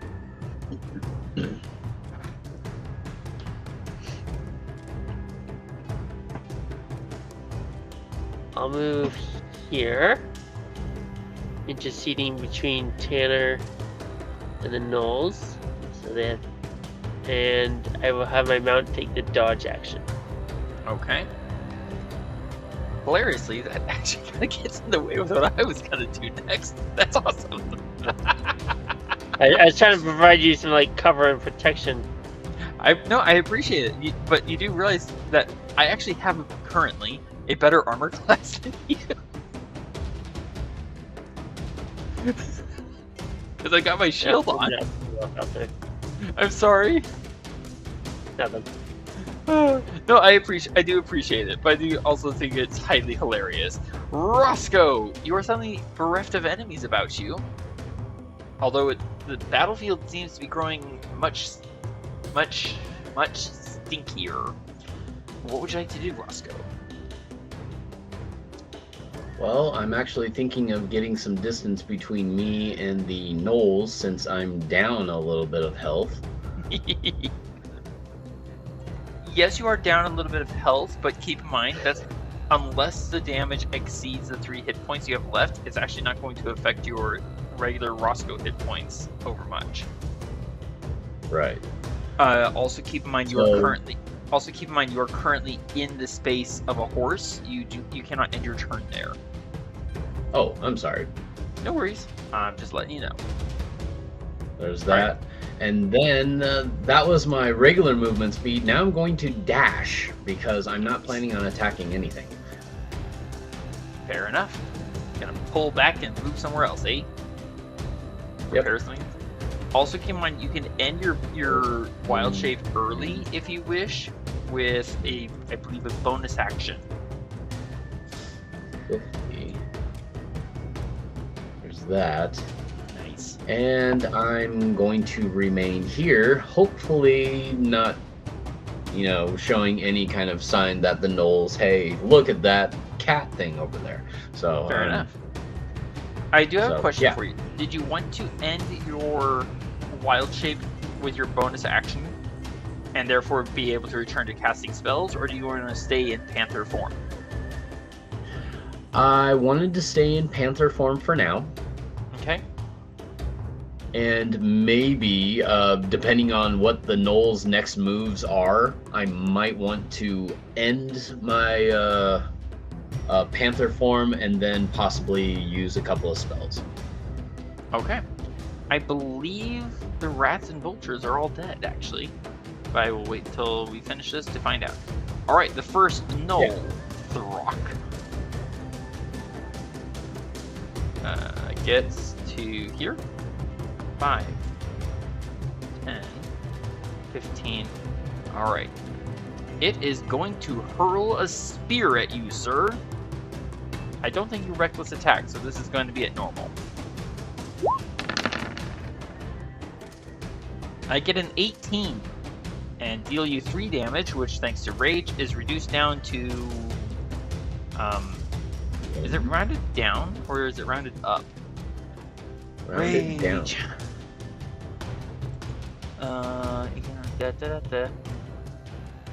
You have resistance. Yeah, I accept that. You take 1 point of damage from the spear. And then the gnoll starts laughing at how pathetic damage that was. There it is. This gnoll is very hungry and sees a big slab of meat. And no, I'm not referring to Marcus. It's going to attack the horse mount at disadvantage with bite. Well, I don't think that hits. Actually, that does hit.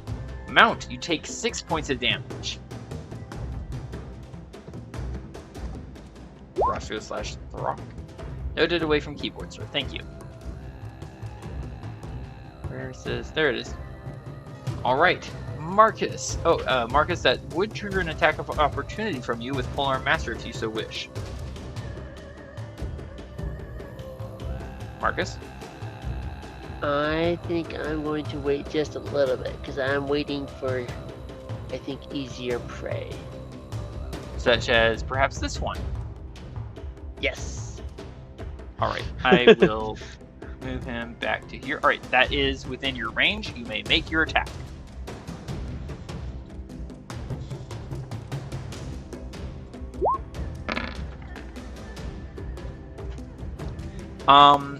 So he is really angry about the fact that you just clocked him in the mouth with the butt end of your glaive.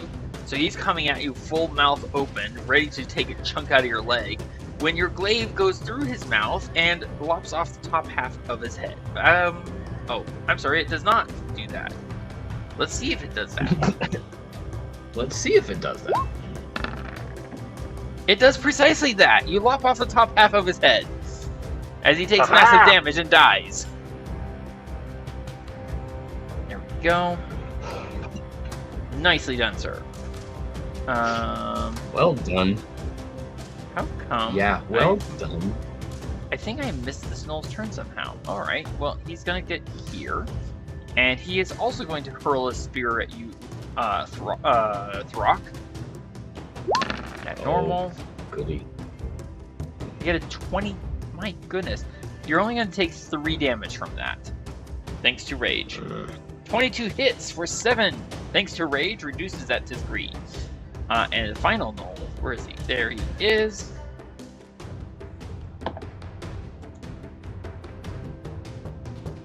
Gonna get 2 here. And this one's going to attack you, Marcus. Let's have it do this. I don't think that comes close to hitting you. I just laugh in his face.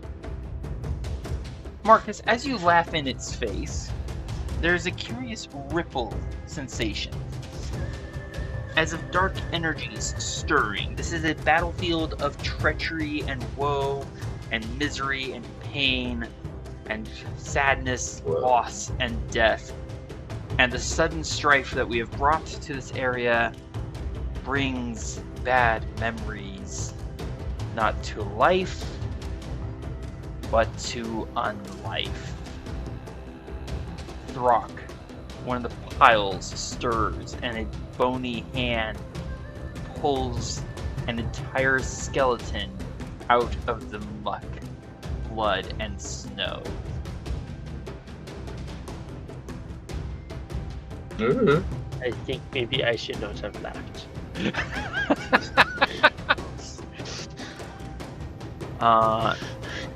Scraps of armor and hideous wounds cover this skeleton as it draws closer, and it is going to...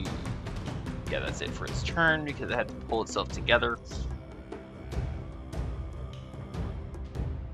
And then...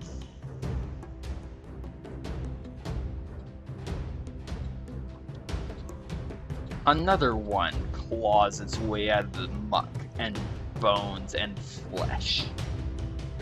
Chink, chink, chink. Yep. And another one.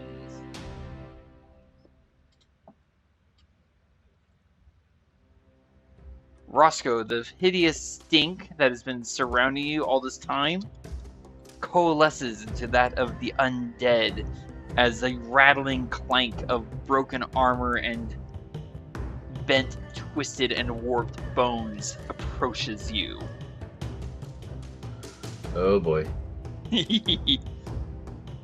Marcus, a wave of cold necromantic energy presents itself as a skeleton pulls itself from the ground and dead and looks around with hideously empty eye sockets. We are at the top of round 5.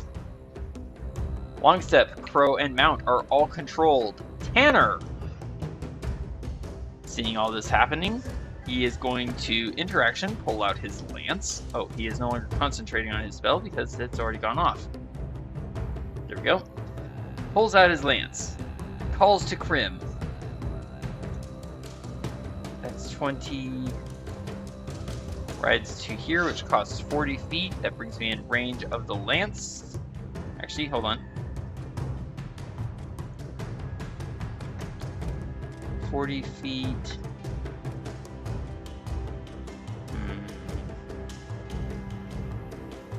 I'm gonna have Longstep take the disengage action. 20, 30.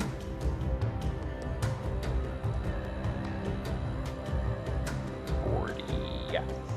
And yep, that's within range, and that's advantage. Thank you, Marcus, for flanking. Stab with the lance. Instead of advantage. You know, I'm gonna roll it one more time just because maybe it's gonna be a crit. I don't know. Let's find out. 21 or 10. 21 hits for 10 damage from the lance. There.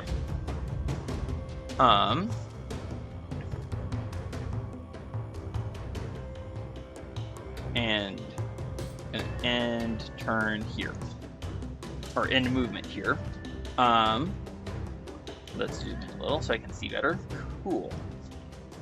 And I'm gonna call Krim over to basically this point. Marcus, that red hawk-like bird goes sweeping around you in an arc that brings it to here, and it's gonna get advantage. Thank you, Marcus. Advantage, beak attack. Oh, nice. 24 hits for 7. I am not kidding, that's exactly the amount of hit points that Noel had left. Thud. Nice. And then, let's see, how far does it move? 40 feet. Out of 50 or 60? I keep forgetting. 60 feet. Okay. I'm going to have Krim move and end his turn. Voila. Throk. There are a bunch of rattling skeletons drawing near to you. And you are angry. You're so angry. What would you like to do?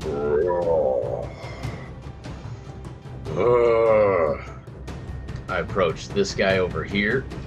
Cool. And I attack him. Are you reckless or straight or just regular attack? Regular attack. Excellent. How badly are you even wounded? I'm not at terribly. 25. Did it Not start at terribly. 35? Yeah. Yeah, So I 35. only lost 10 points. Good grief, you are tough. Alright, go for the attack, Throk. Okay, so am I attacking at normal? You're attacking at normal, unless you use reckless, in which case you gain an advantage. Yeah, I don't want all 3 of those guys coming up and getting me like that, so I'll not be attacking reckless. Alright. So, I mean, you can attack. Battle axe. Real quick, Real quick, what? is anyone else having audio problems hearing people? I'm not. Nope. I can hear you just fine. Okay, just me then. Throk. A 10 to attack is going to miss,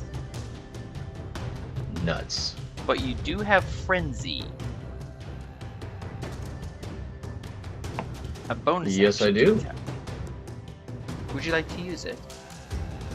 Yes, I'll use Frenzy on him. Excellent. That swing and a miss infuriates you, and you land a dirty 20 for 9 hit points of damage. That hurt. You can, let's see, I think you've only moved 10. You've only spent 10 feet of movement. Yeah, you moved 5, spent 10. You can have Crow take the disengage action and move away. I definitely want to do that. That makes sense to me. Let's do this. Don't forget to move yourself as well.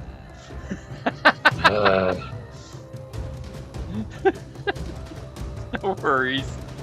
Marcus, there's a skeleton. There's a knoll. What would you like to do?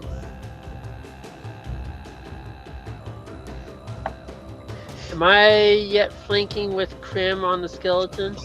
You are flanking with Crim on the knoll.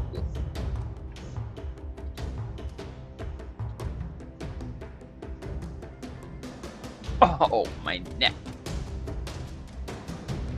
Yes. I may as well try. I'll swing at the knoll first. Alrighty. Swing at the knoll. The knoll, not the skeleton. There we go. Sorry, I clicked on the wrong bad guy. That'll hit. Where's my mouse? Here it is. Let's see if he survives this or not, shall we? He does not survive this. He takes massive damage and dies. Ha ha ha, just barely. Ha ha ha, just something. Just barely. Just barely, indeed. Alright, Marcus.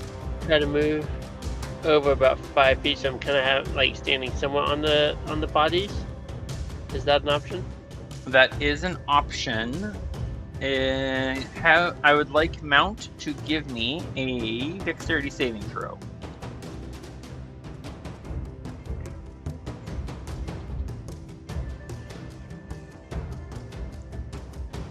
I guess I just rolled dex. Mm-hmm. Oh, that's not good. Okay. Instead of having Mount fall prone, you can attack the skeleton at normal, the advantage from flanking canceling out disadvantage, or you can have Mount fall prone and then make a dex save yourself. I'm giving you a choice. Do you want Mount to fall prone? Yeah. And then I'll just attack it normal, I guess. all right. Basically, you are using your ability to keep Mount steady and firm enough to make an attack. Go for it. Well, that was fantastic. That hits for 6 damage, unless you want to add anything to that. No, but it is bludgeoning on us. Was that a skeleton that I thought it was? That is bludgeoning. Thank you for catching that, because there's a lot I'm running and I don't always pay attention. And that is a skeleton, and skeletons happen to not favor getting bludgeoned very much. So that becomes 12 points of damage instead of 6. Let's see. You shatter the skeleton.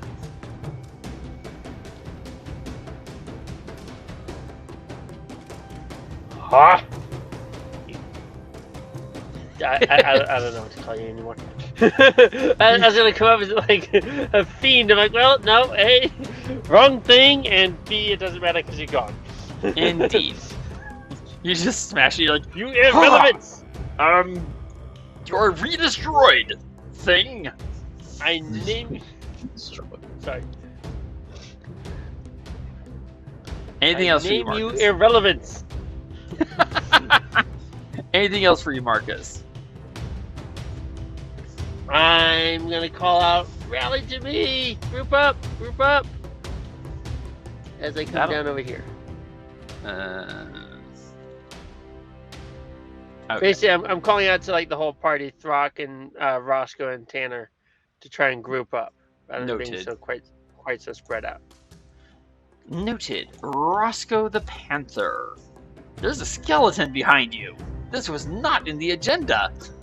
All you wanted was a nice cup of tea. All you wanted was a nice cup of tea. What was I'm gonna take a bonus action and disengage my wild shape. The nice thing about the nice thing about doing that is Roscoe, despite being hit many times, you are undamaged.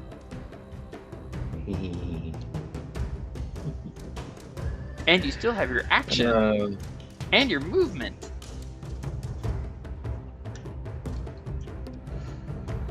Yeah, action, action, action. Well, there's so much you can do for an action, especially a size like me. Panther melts away and suddenly there's a little halfling looking up at the skeleton going, eek! So anyway,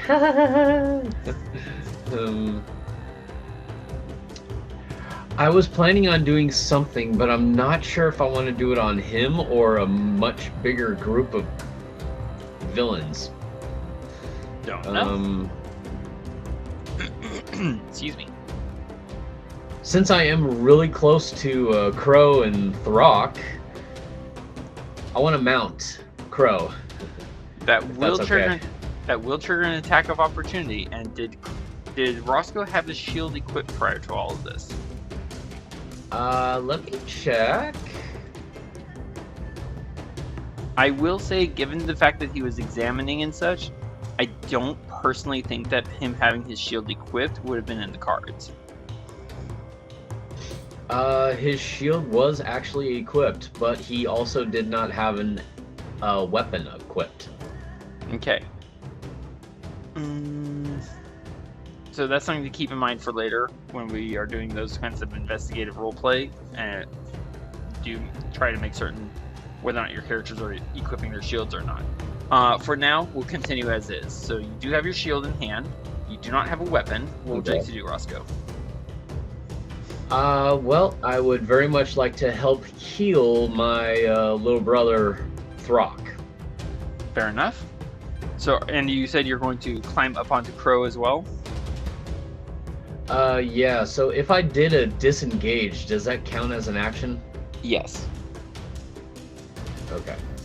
Well, I'll at least disengage so I don't get hit. Aww. Hop onto Crow. Noted. And basically say, just get us out of here! All right. That was the entirety of your turn then. In which case, That was the entirety of my turn. Yes. the gnolls.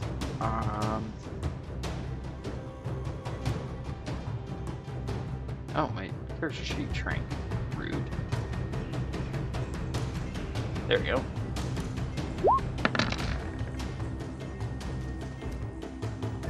This gnoll makes no bones about it. He wants everyone to know that he's quite hungry. He comes up and attacks, getting a hit, and deals 4 piercing damage. There we go. He's quite hungry. This gnoll is going to go the other way. Doesn't have a spear anymore because he threw it. He's going to dash up to here. Alright, the skeletons. The slightly fatter one that you almost destroyed, Throk, is going to come up to here and is going to attack Throk. Wait, hold on. How much movement did he use? Yes, he's fine. Alright, here we go. You did not reckless attack, so he's attacking you at normal. He misses you. He misses you so much. This skeleton is going to attack the gnoll. Sorry? I don't miss him at all. Oh my gosh. This skeleton gets 23 to hit for 7 damage on the gnoll.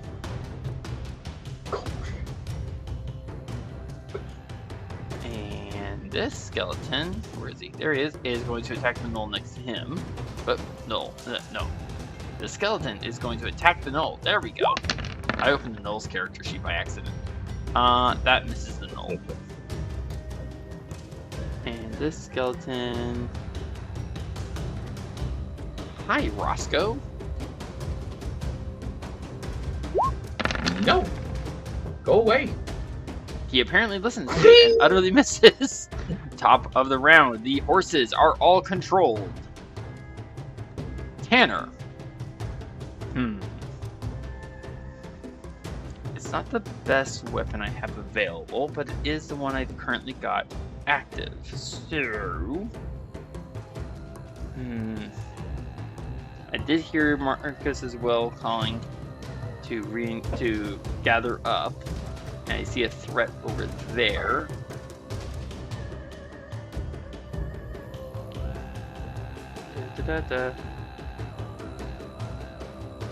That's costing 60 feet to get to here. So I will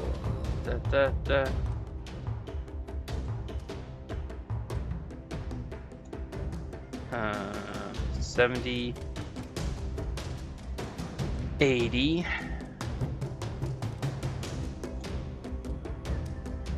90, taking the action to dash.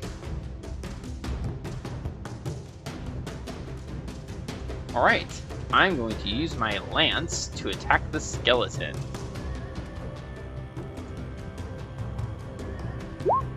Not gaining advantage. Well, that's kind of sad. That misses. Crim! Take it! And Crim, there you are.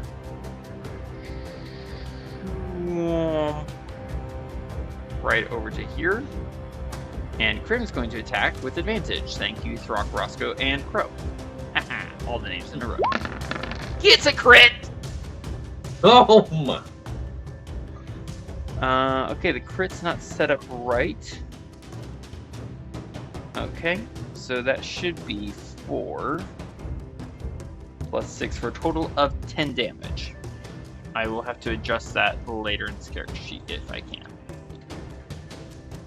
Okay, so that skeleton is very badly wounded.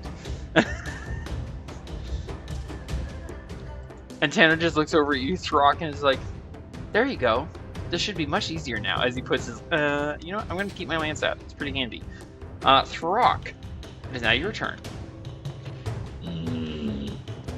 You have advantage from flanking if you attack that skeleton right there.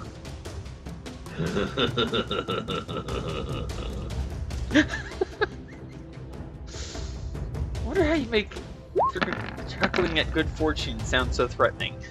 24 is going to hit, and you shatter the skeleton with 12 total damage. Thank you for not hitting Crim, by the way. This brilliantly red feathered hawk flapping in the wind just glares at you, kind of like, I accept you as part of the pack because you're with my master kind of attitude. Anything else for you, Throk? One more skeleton remaining.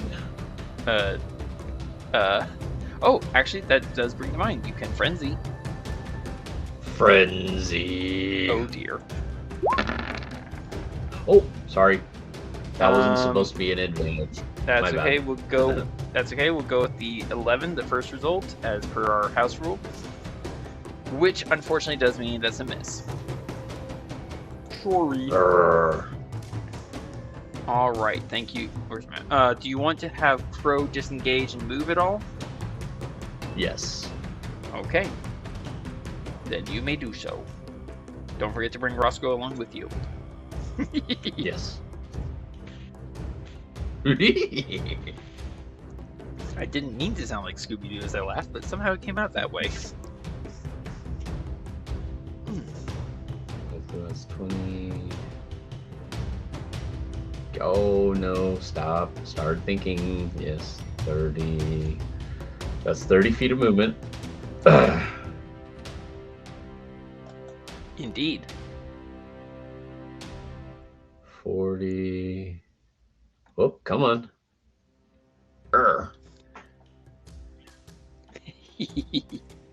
Gosh. It's moving so slow, so I'm just gonna stop right. That is 50. So if I counted correctly, you have spent 50 feet out of your total of 90 for movement. Yeah. That's the best I can do. All right. In which case, Marcus, it is your turn. We have more or less gathered up to you. There are still skeletons on the field and 2 gnolls. What would you like to do?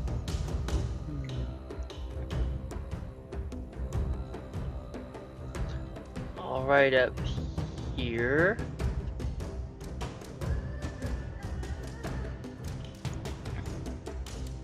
now and detect this creature. Excellent.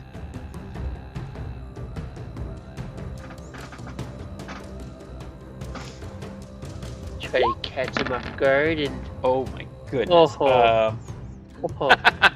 Bones scatter, and the short sword goes flying. As you take 13 catch him. 13 points of damage. Go ahead with what you were saying. It's just they scattered to the four winds, apparently. Indeed. Well, at least an arc of winds. I don't know about all four. That was some of your movement, your action. You still have your bonus action and the rest of your movement. Ooh, what would you like to do with that?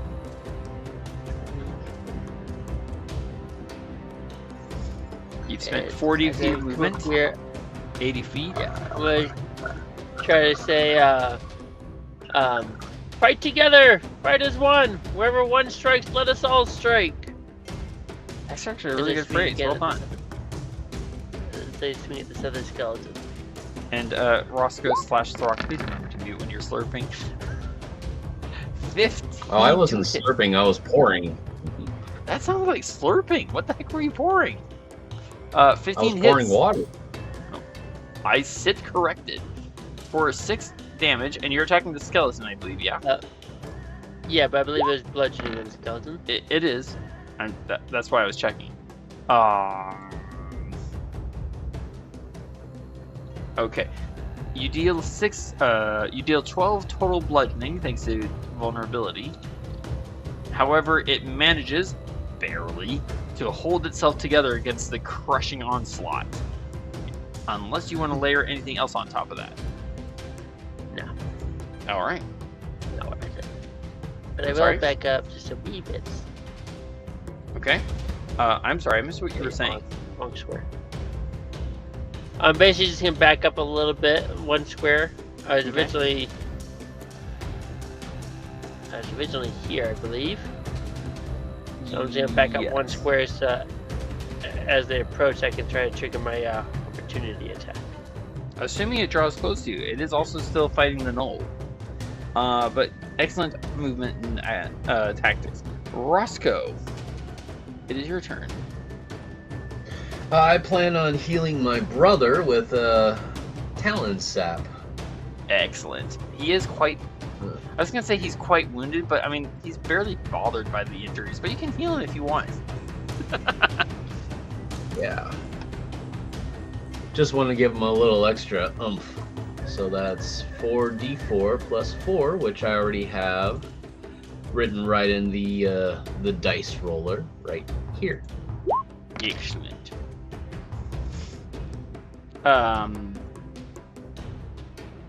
You did not roll 4d4. Please roll me an additional 3 delta 4. And we'll add it to the 8.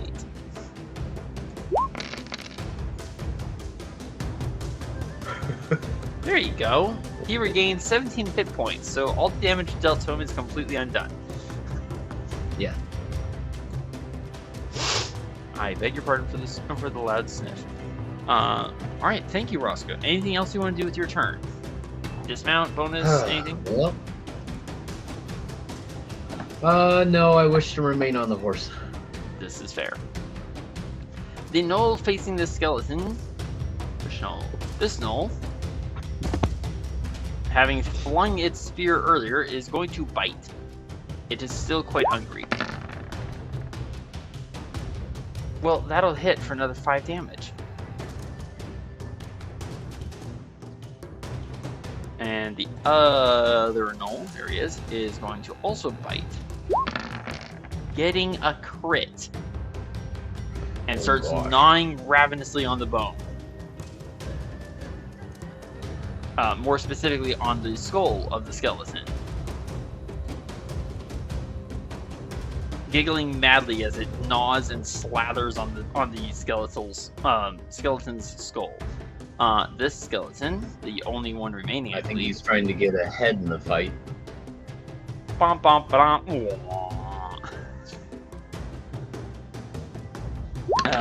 Here's a stab at the knoll. That misses the null. Top of the round, the horses are controlled. I can't believe all 3 horses rolled a 19. That is incredible. That is. Tanner. Right through here. I'm terribly sorry, Marcus, but the skeleton's gone. I cannot attack it.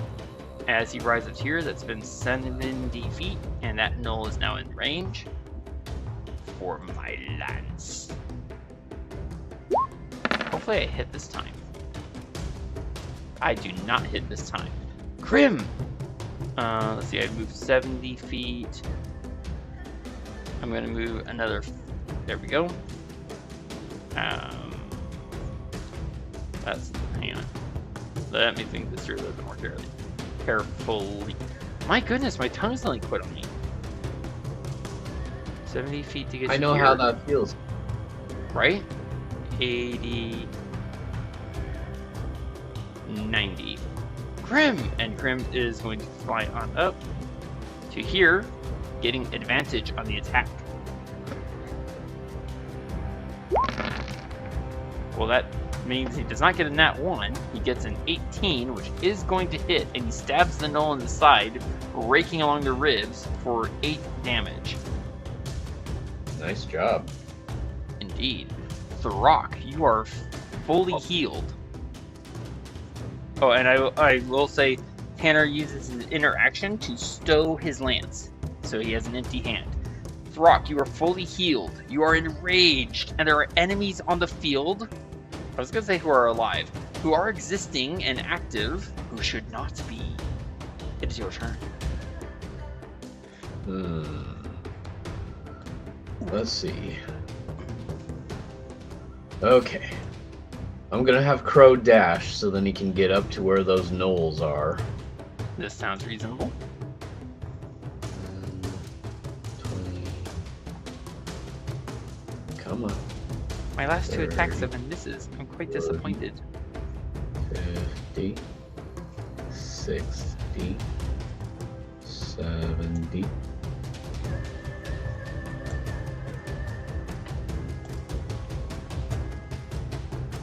80. 90 puts me there, which is slightly out of range, so I'm just going to have him be right here. Okay. And then he's going to attack this bull. Reckless or normal? Normal. As you wish. Go for the attack, sir. But I do still have rage. Indeedy do. Alright, that's normal. Do. Battle axe. And choppy chop. Maybe. We'll find out. That is a choppy chop. 18 hits, 7 slashing, 2 rage for a total of 9, and thus death.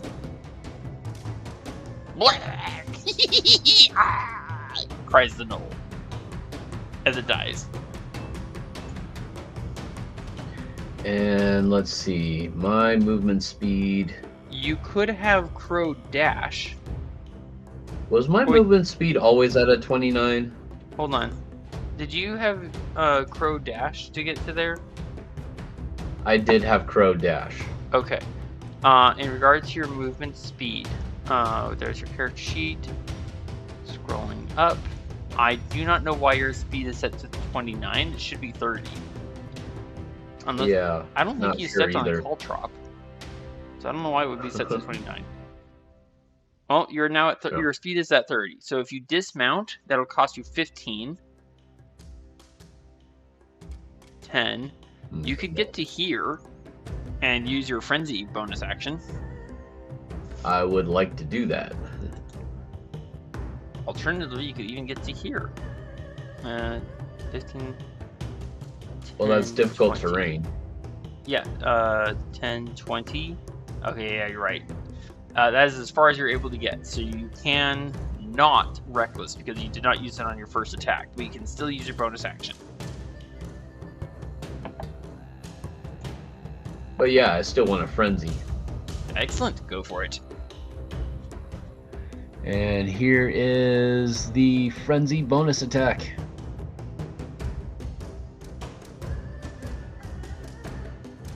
Any day now.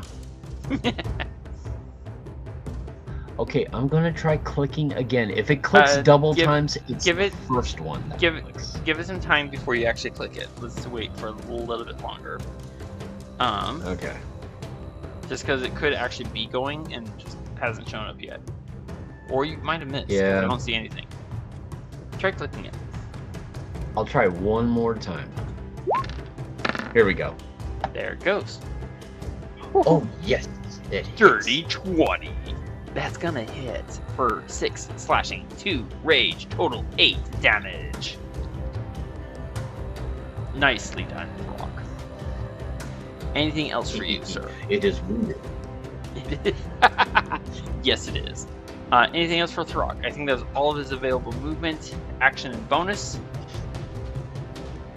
So, Marcus, it is down to Who gets the last laugh now? Arr. Ouch! You stupid weasels! You can't laugh and you Wow, I haven't heard a reference for a while. That reference for a while. Marcus, it's your turn. Following my own words, I'm gonna follow Throk's attack and try to attack with advantage on this gnoll here. You have advantage from flanking. Go for it.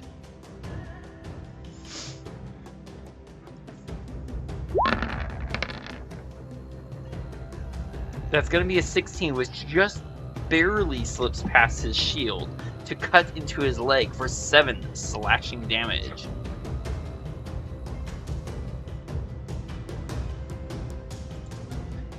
And I'll make my second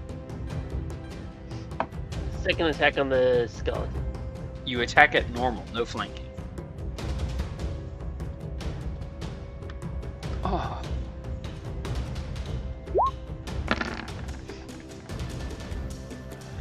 $13 to hit. I should have selected the token. Is a hit. And you deal 7, which becomes 14. And the skeleton, the last one, is scattered. Ha ha ha! Strike! My blaring glaive. And Roscoe. I beg your pardon. Roscoe, it is now your turn.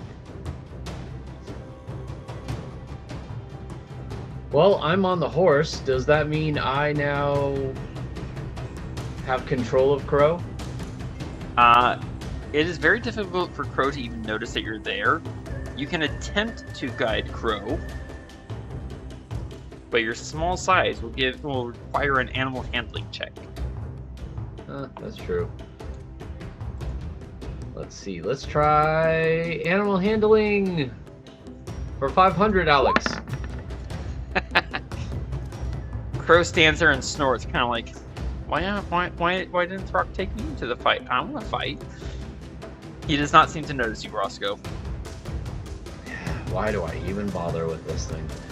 Okay. Because Throk keeps jumping off the horse.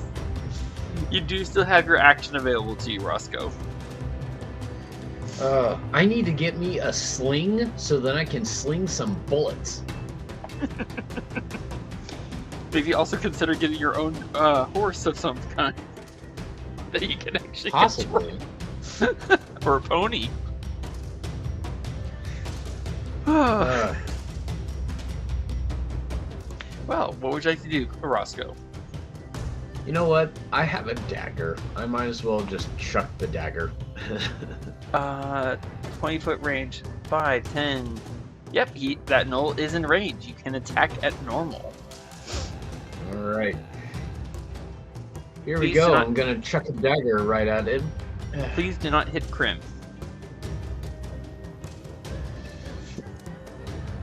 And here we go. A dirty 20 hits for 4 damage. Nice throw, Roscoe. Thank you. I've been practicing. Anything else for Roscoe? I'll just hang out here with Crow. Try and get Crow to notice that you're even there. Throk, I don't think you reckless attacked earlier. No, I don't. No, I don't did think you not. The Knoll, laughing madly, is going to try and get some meat because he's hungry. He gonna bite you, sir, or at least try to. No. He manages and deals you 1 point of damage. 1 point of damage. Just he's just gnawing on your arm, like on your elbow. It just isn't even breaking your skin. Top of the round, Crow is the only mount that is I would consider is not controlled currently, but he's just kind of sitting there because there's no immediate threat. Tanner, I put away my lance earlier, but I do have my shield. No advantage. War shield slam or slash rather. Oh. The Knoll's head comes off its shoulders as the bladed edge of Tanner's war shield takes it off.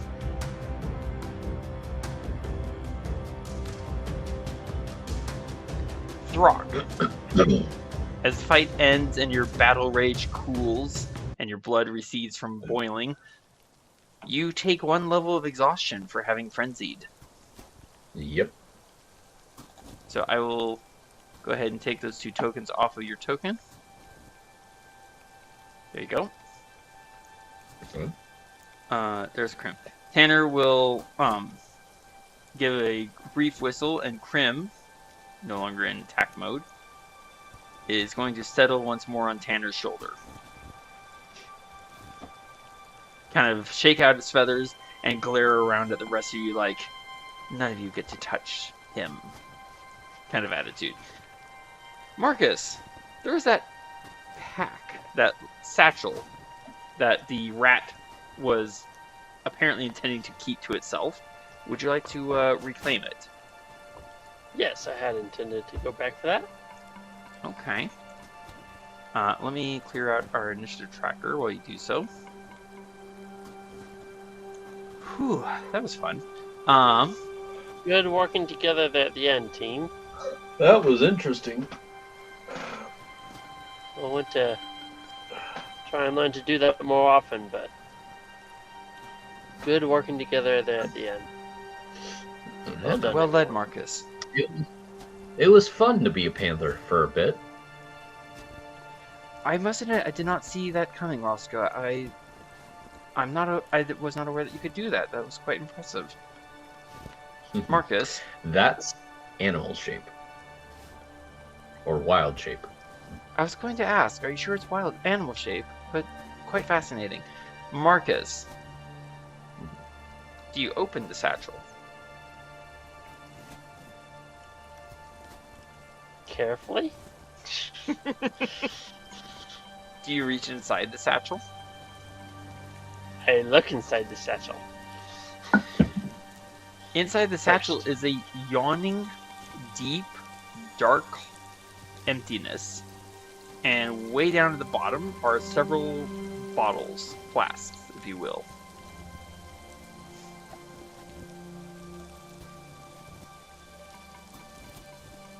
I'm not sure if it's meant to be important or not, but what do you mean by there's a deep yawning emptiness? To quote a phrase, it's larger inside than it appears to be on the outside. Is this a bag of holding? I don't think Marcus would know. Give me an Arcana check.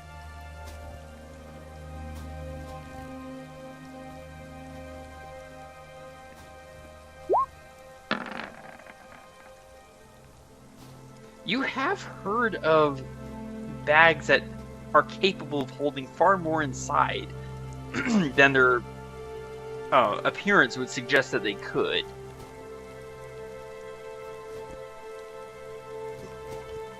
Okay, more just to clarify, because I don't understand what you're communicating. Is there something actually truly, like, unnatural and unique about looking inside this bag? Or were you just trying to make a cool description? It is something you need.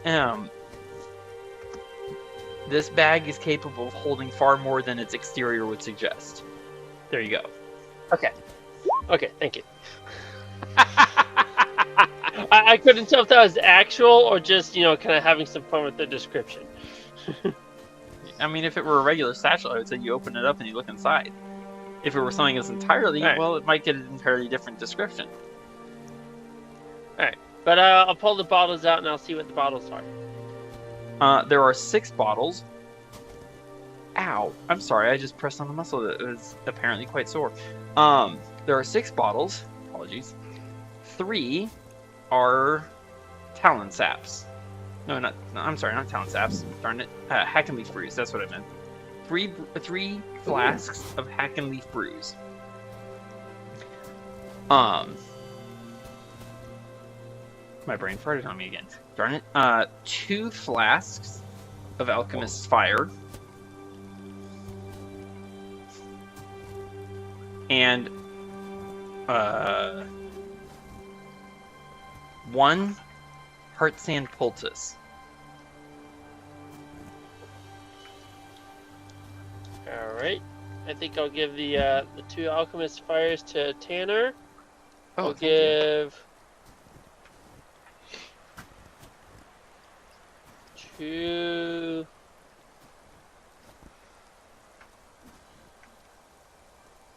Actually, I think I'll give a hack and leaf. Hold on. There was 3 hack and leaf brews, was it? 3 hack and leaf one brews. Heart Yes. sand poultice? 1 heart sand poultice. So I think I'll keep 1 hack and leaf brew for myself and give the rest to 1 hack and leaf brew to Throk and the other 2 to Roscoe. Oh, why, thank you. Or, otherwise divvy them up amongst you two brothers as you will. But I assume some for Throk to take care of himself and some for Roscoe to take care of everyone. And do you then keep the heart sand poultice, Marcus? Actually, let me double check. I'm not so sure I really have much need of that right now. Let me double check. I can always hold it for you. Throk, I like being... please give me a constitution saving throw while Marcus looks. Yeah, I think...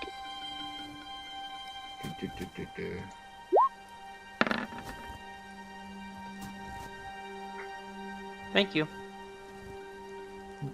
You're welcome. I think I'd like to hold on to just one of those hack and leaf brews myself, but I'll give most of those healing potions to Throk and Roscoe to divvy up amongst themselves. Okay, Are you still going to give me the heart sand poultice? Yes. Okay. I'm just going to keep 1 of the hack and leaf brews for myself, but I believe that leaves you 2 hack and leaf brews and a heart sand poultice. I presume most of it will go to Roscoe to use as need to kind of use and distribute as needed, and maybe 1 to Throk, or do as suits yourself. Okay.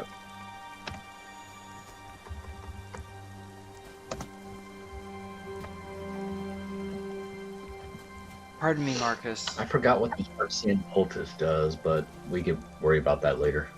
Certainly. Pardon me, Marcus, but there does not seem much that we can do here.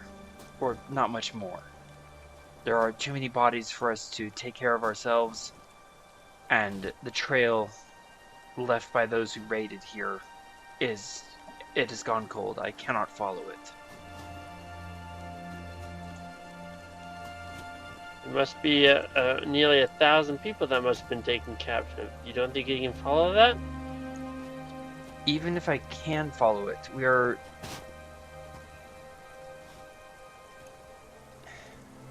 Even if I can follow it, which is doubtful in this weather,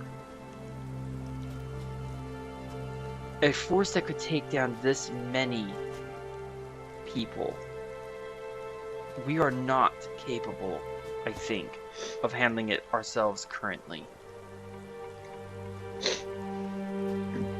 A good eye for the future. Do you have any idea how old the trail is?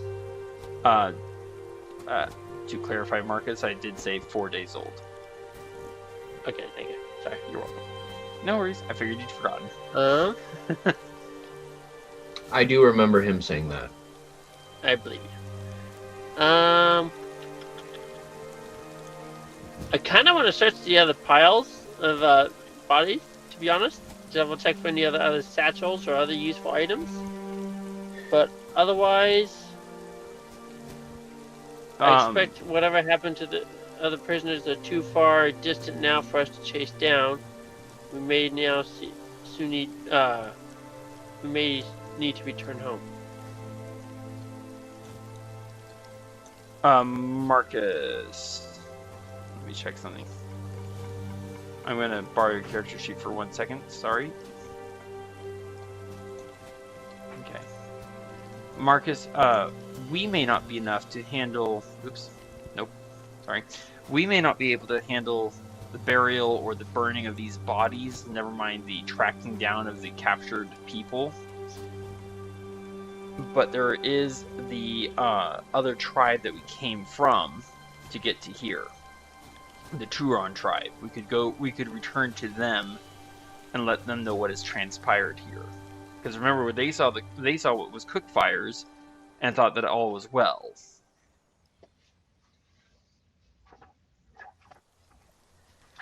Are they roughly within route on the way home, right? I would think. Roughly. I mean, it took us a day and a half to get here from the Turon tribe.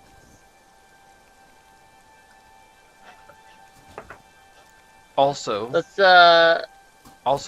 I may, Marcus, Throk and Roscoe are completely out of supplies. And rations. Yes, let's maybe... that's what I meant. I was thinking gather the short swords from the skeletons and maybe other weapons and shields from the gnolls. Tanner, do you know, can we use the gnoll skins well for our furs, for trading? Not many people appreciate it. There also have been times when... Can you hear me? Hello? Yeah. I was agreeing. Oh. So a couple of things, Marcus. The short swords of the skeletons are not in good repair. The weapons and shields of the gnolls are basic. They function, but they're not remotely what most civilized people would call quality. We can take them with us and potentially trade them, but there's not much that we'll get for it, if that makes sense. They are maybe at least a few days' rations, do you think? I was going to say they are of limited value, but they could possibly get that. Do keep in mind, I'm speaking as DM, not as Tanner. Do keep in mind that the Turon tribe, was recently raided and a lot of their food stolen. We did take, we did resupply them rather well for what they lost, but rations are going to be high value items as winter is deepening. Alternatively, you can have Tanner, and Tanner's more than willing to try to, basically forage for supplies, even though it's going to be difficult. Make sense? Yeah. We took 4 hours to get here. This day. If you want to stay and search the bodies, it's going to take time, obviously. Or we can start heading back to the Turon tribe before they get too far away.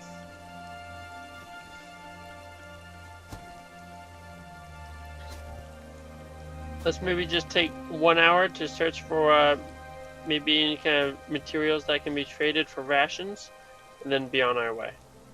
Okay. We can certainly gather up the shields and weapons of the gnolls and skeletons. Vultures and rats, they feed on the dead. There's not a lot of good options there to use. Pardon.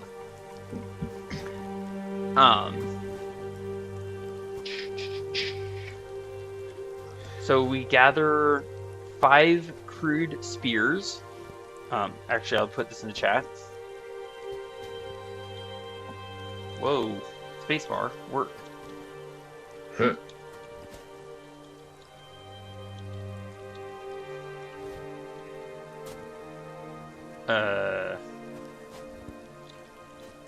That word works. That's what we gather from the gnolls and skeletons. I don't think that's going to be much.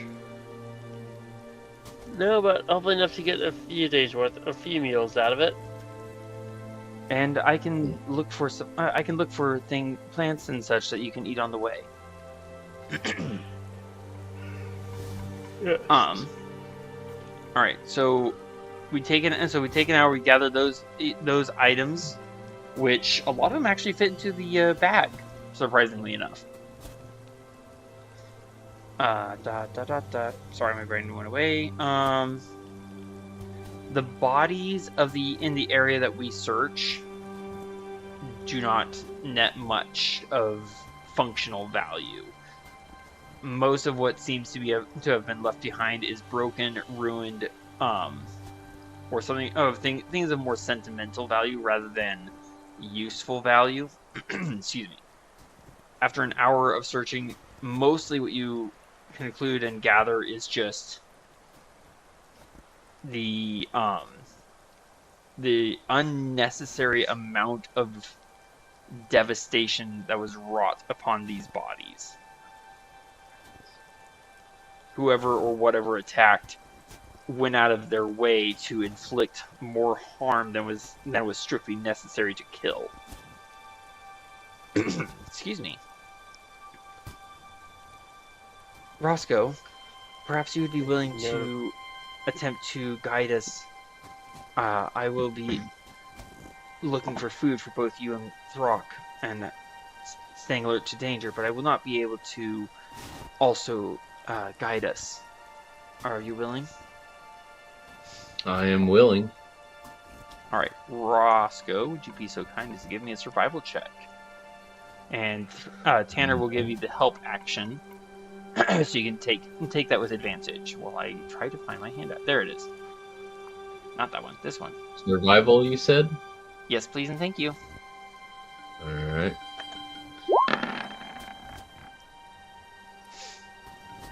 That is sufficient.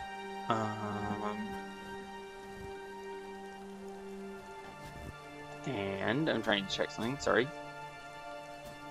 It is, like I mentioned, it is extremely cold and there is a light wind, but at the moment there are no clouds. I will mention that thanks to Roscoe's thaumaturgy cantrip, that he is aware that this evening there will be heavy snowfall.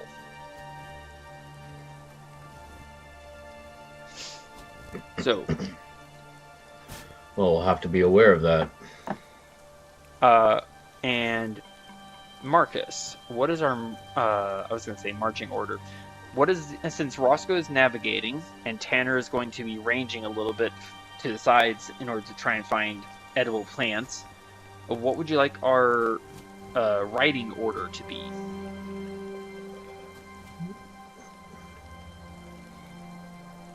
I guess Roscoe and Throk leading, I'll follow behind them, and Tanner's roaming. Okay. As I try to find my... There it is. Alright. Oh, ow, that hurts. Okay, so, as we start wandering back slowly and simultaneously thrilled by the success of our battle, yet at the same time rather despondent after the devastation wreaked upon our kin, Tanner is going to start looking for edible plants.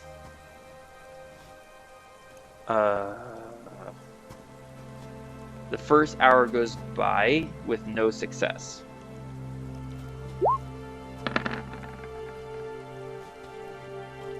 However, the second hour, Tanner suddenly jumps down from his horse and quickly scrabbles into the snow, bringing up this. this, and that. There we go.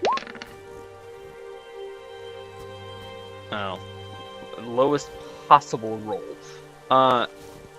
Tanner brings up 8 pounds worth of roots and tubers, a few edible but quite cold and muddy looking onions.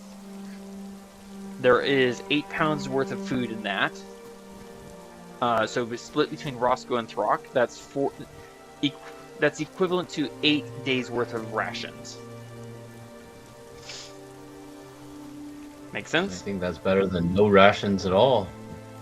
And we have not How many finished traveling. rations? I'm sorry? Sorry, how many rations does Tana have?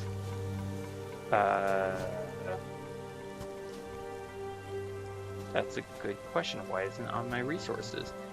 Hang on. It is... Where is it? Tanner has 6 currently. I might have more in his saddlebags. Let me check. No. You said you found 8, was it? I found 8 and handed all 8 to Roscoe and Throk.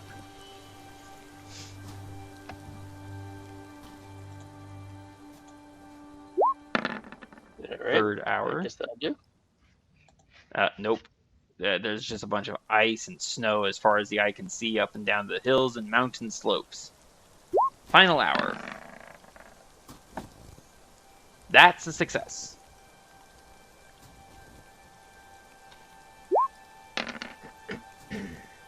Oh, that's better.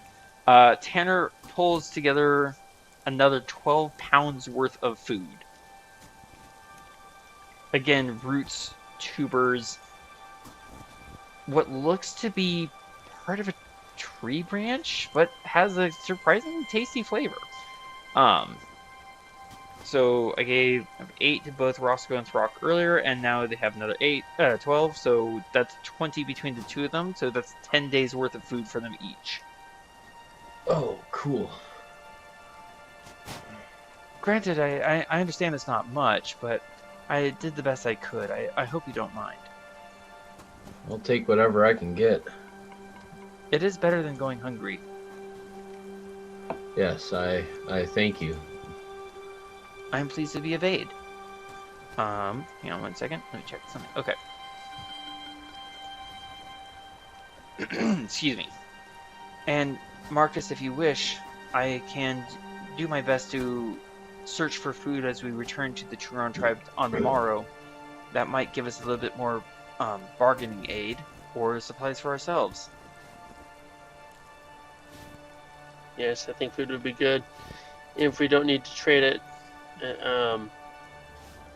as you reminded us, we may need to just donate it to them if need be. As you wish. Alright. It is going to be an extremely cold night. Strong, heavy snow, big fat flakes drifting down. I'm checking, making sure I'm looking at the right day. It is 10 degrees as we settle into camp. Tanner will unpack from his horse's saddle. He has a single 2-person tent. I don't know if anyone else has any tents. You might want to check your saddlebags and your character sheets. Do I have a tent, Mike Ryder? I have a 2-person tent. With the tents and the winter clothes, and especially the winter blankets for the horses, we're able to make a passably survivable night of it. It's not pleasant by any means. But we do get to spend a long rest. That does mean that we get spell slots, hit points, rages, all that back. I was about to start saying everything is awesome. Ouch. Sorry, I just popped my ankle. Alright, so we are going to be traveling 8 hours this day. And as I remember the rules for navigation. So, let me check the weather. Here we go. There is no wind in the morning. It is a very brisk, bitter 30 degrees. And, for mercy, no snow falling.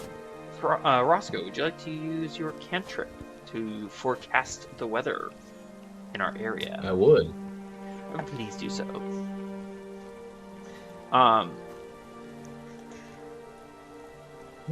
What you gather is that it's going to be a pretty cold day, not nearly as bitterly cold as it was the day prior.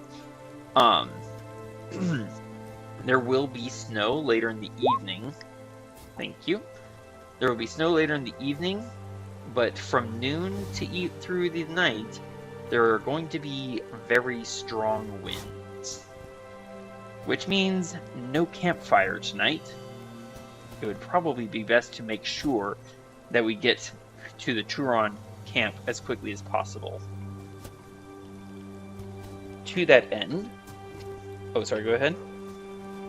Oh, I was just saying, makes sense. Oh, thank you.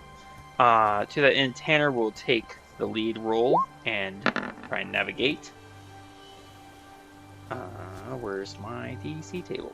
Here it is. Yes, that is more than sufficient. So Tanner takes the lead, basically saying they should be a few hours, no, only 8 hours this direction. Roscoe, if you would not mind leading the way from here, I will continue to see if I can find plants as well as keep alert for any threats.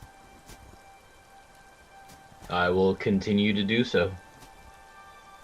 Alright, I'm going to roll 8 survival checks and just see if I find any food. So, 1, 2. Sorry? No, There's I was agreeing with nat you. 20. Wow. So that is first hour success.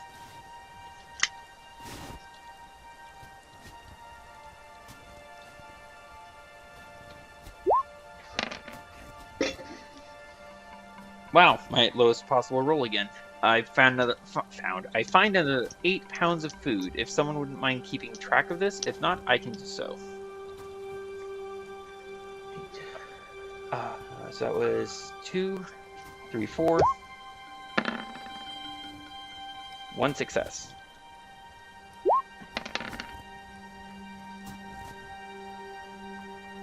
Oof.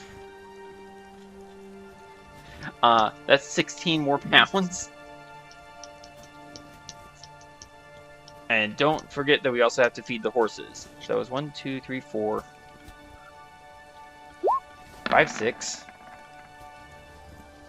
That is 1 more success. Another 10. Final 2.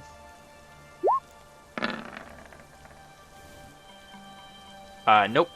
So, throughout the day, Tanner finds and provides for the party, including the horses, 34 pounds of food in total. Yep. That's what I got. I closed my character sheet, and that's not what I meant to do. Oops. There we go. Marcus, you have a statement, question, message? 8, 16 plus 10. Sorry. You're fine. No, nothing right now. Just keep moving back towards the felons. What group was that? Just a second. The Turon tribe. Thank you. You're welcome. Alright, let me grab that. There we go. Where is it? Ah, here we go. We ride into camp in the mid-afternoon. They are quite pleased to see us until we share our grim news. And the elder with whom you spoke with before, Marcus. Oh, by the way, did you want to share out any of the food that Tanner gathered, or keep some of it for ourselves? What do you want to do? You said we recovered 34 pieces? Tanner found 34 34 pounds. And what is it, roughly 1 pound per ration, or what? 1 pound of food per person per day.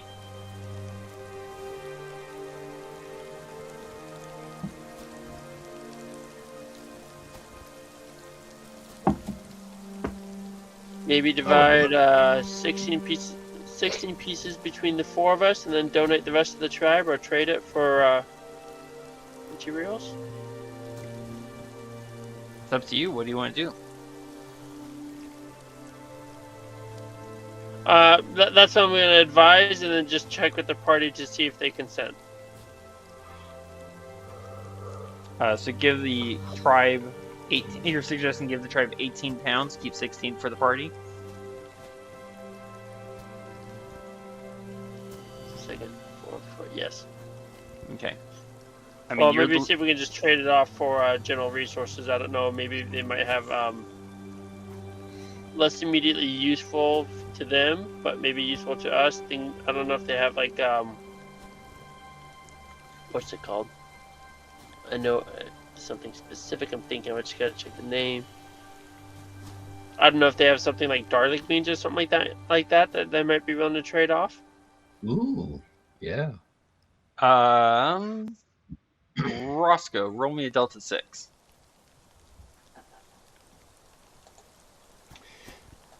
There we go. Okay. These are grim tidings that you bring about the Felon tribe, but your generosity in finding so much food in the winter is remarkable. Thank you. We do not have much that we can give. We have needs of our own. And unfortunately, it seems the plague you warned us about is starting to affect us more than we realized. However, we can spare. Trade only what you can live without. Do not trade that which you need. Well, we can certainly give you garlic beans. We have a small store of them. They aren't much, and they're dry and not terribly pleasant to eat, but they aren't of much aid with disease. And he will share out to each of us 5 garlic beans. Woohoo! So that's 5 garlic beans for each party member? Yes. Okay. Also, you recall prior to leaving our alchemist friend? He is most thrilled with the tales of your exploits, but unfortunately he got a little exuberant. He got a little excited. He is unable to meet you currently. He extends a gift. He's holding out a bag quite gingerly. This is his gift to you. He advises caution. And to reinforce that, he is currently healing of a variety of burns, which is why he cannot see you today. I see. Please use these I carefully. suspect these are. I Go ahead. suspect these are alchemist fires. Do you open the bag and look inside? Cautiously. There are 8 bottles inside this bag. Each one is carefully wrapped in various cloths, layers of bark, of both exterior and inner bark, so that the packaging, if you will, fills the entirety of the bag more than the bottles take up room. Each of the bottles has a flickering orange liquid inside, and the rest of the bottle is filled with smoke. The entire bag smells faintly of smoke. Ew.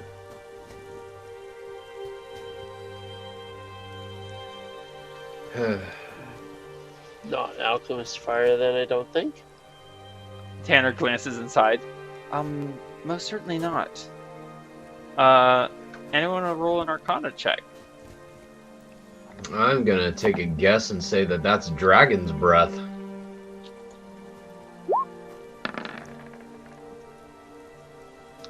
Del, Marcus? can you confirm your answer? Oh, maybe Who? not. And Del's the wrong name. I meant Roscoe. Oh, I don't know who Del is, Marcus. Wrong Roscoe. name. You're not far off the mark, but they're not dragon's breath.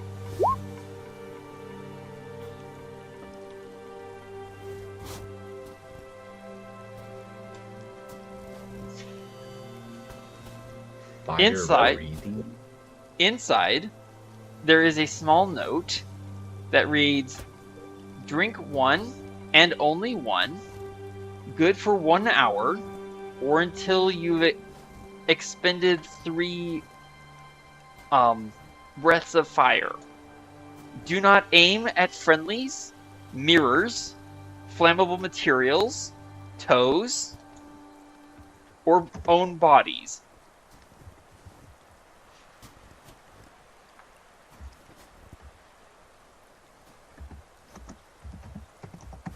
On the backside of the Alright, paper, I guess we'll divvy those up. on the backside of the paper, there is an extra note that reads, "May cause mild burns to the throat and irritation of the nostrils." I would assume so. Are these magic items that work well with Throk's rage, or is he able? Basically, I'm gonna like kind of whisper in Roscoe's ear and maybe Tanner's as well, kind of questioning. Can Rock use these safely and reliably, or is he more likely to just drink it? To be clear, you're supposed to drink these. No, true. Yeah. Sorry, I was Okay, imagining so- you know, take it and spit it, but yeah. So here's how potions of fire breath work. After drinking the potion, you can use a bonus action to exhale fire at a target within 30 feet of you. The target makes a dexterity saving throw, and if they fail, they take 4 Delta 6 fire damage, or half that if they succeed. The effect of the potion ends after you exhale the fire 3 times, or when 1 hour has passed. You said after you drink, it's a bonus action to activate? It's a bonus action to exhale the fire. Yeah. It does not combine with weapon attacks. And there are 8 So I guess potions. maybe There are 8 potions, so that is 2 each. 2 each, yes. I thought you might like that one. Sounds I like that one.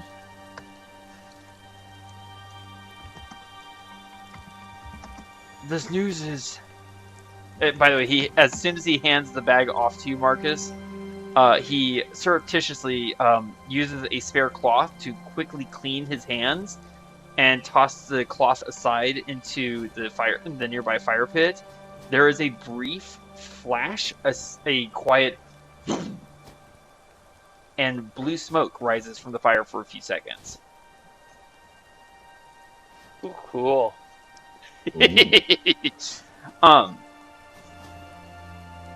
I don't suppose you'd be willing to make an errand on your way back to your tribe, warriors. What is your quest, Elder? There is a hidden temple in the mountains. I believe about 48 darn it, where'd my notes go? I was just about to... Sorry, give me a second. Don't worry, you have me at Hidden Temple. That sounds nice and lootable. Is that what you actually say to him? No. Okay. But that is definitely what I'm thinking. Okay then. Let me see here.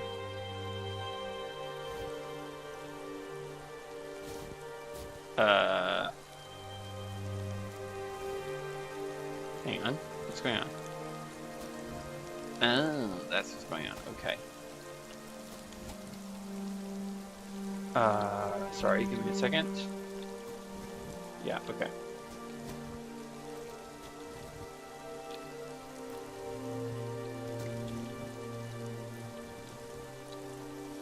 Darn it. There we go. Okay.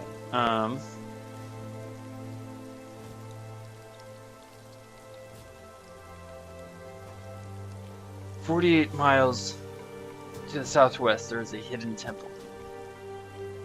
It is to Malachim, and there are a quiet group of priests who tend it year-round. Their entire lives are dedicated to the keeping of this temple. We would ask you to go there and let them know of this plague, this loss of the Phelan tribe, and beseech them to seek Malachim's aid and guidance and mercy in this matter. It will take you a little bit out of your way, I'm afraid, depending on where you are intending to winter with your tribe, but it is a request. I think I'll confer with Tanner to kind of, maybe get him involved with the Turon Elder as well, just to kind of make sure that we can likely reach this temple, and then still make it back to our own camp before any super heavy winter snows set in. And if so, then yeah, this sounds like fun. You'll pardon me for pointing out, Marcus, I'm not very knowledgeable about the weather. Roscoe's talents seem more fitting for that. But I can certainly guide you almost anywhere you wish to go in the mountains. I'm not familiar with the precise location of this temple, but... and before Tanner can even finish, the Elder scowls lightly and... There is no map. You will need to find your way without one. Though I can give you hints about what landmarks to watch for. And Tanner will take... Roscoe, what do you know of the coming snows?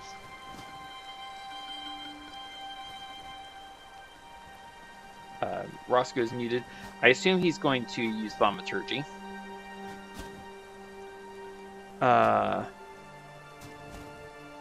Which only gives out a 24-hour forecast, if I recall correctly. Excuse me. And he would be able to inform you, Marcus, if he were present, that the next day will have strong winds in the morning, steadily decreasing until mid-afternoon. As far as he knows, it would be about the same temperature as it is today, about 30 degrees. There will be some heavy snowfall, at least in this area, at noon. Beyond that, he's not able to tell you more.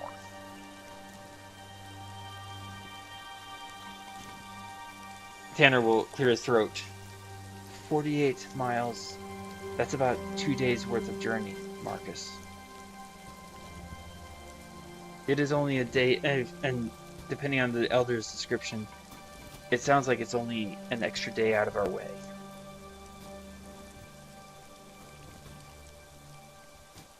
Sounds like a good plan. Let's go there. As he strokes the blood-red feathers of Krim. Alright, so that is going to conclude our game for this evening. We are going to spend another long rest.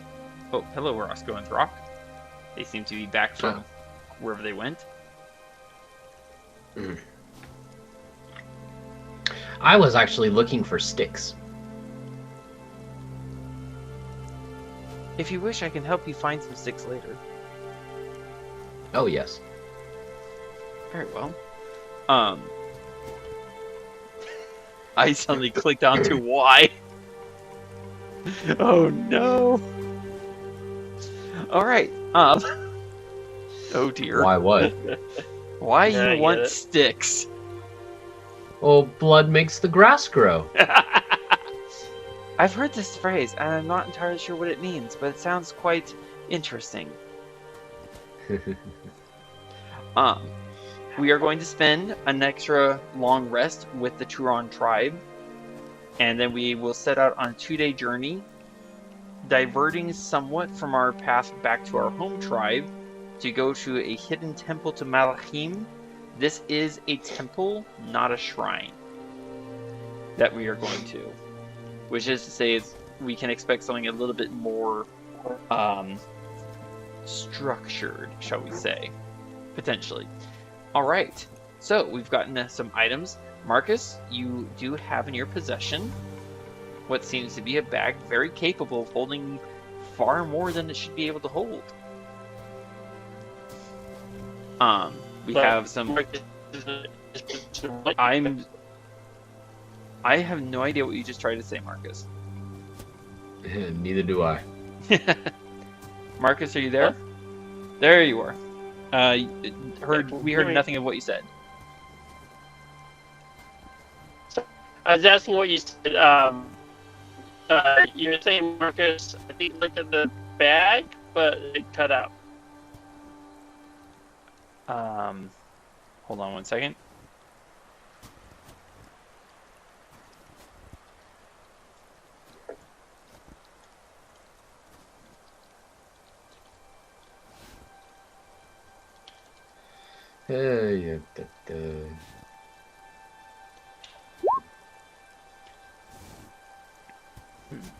Roscoe, Throk, you both have, I believe, 14 days worth of food now. You're welcome. May have lost count, but yeah, I will fix that. 14 each. Thank you, Marcus, if you can hear me, thank you.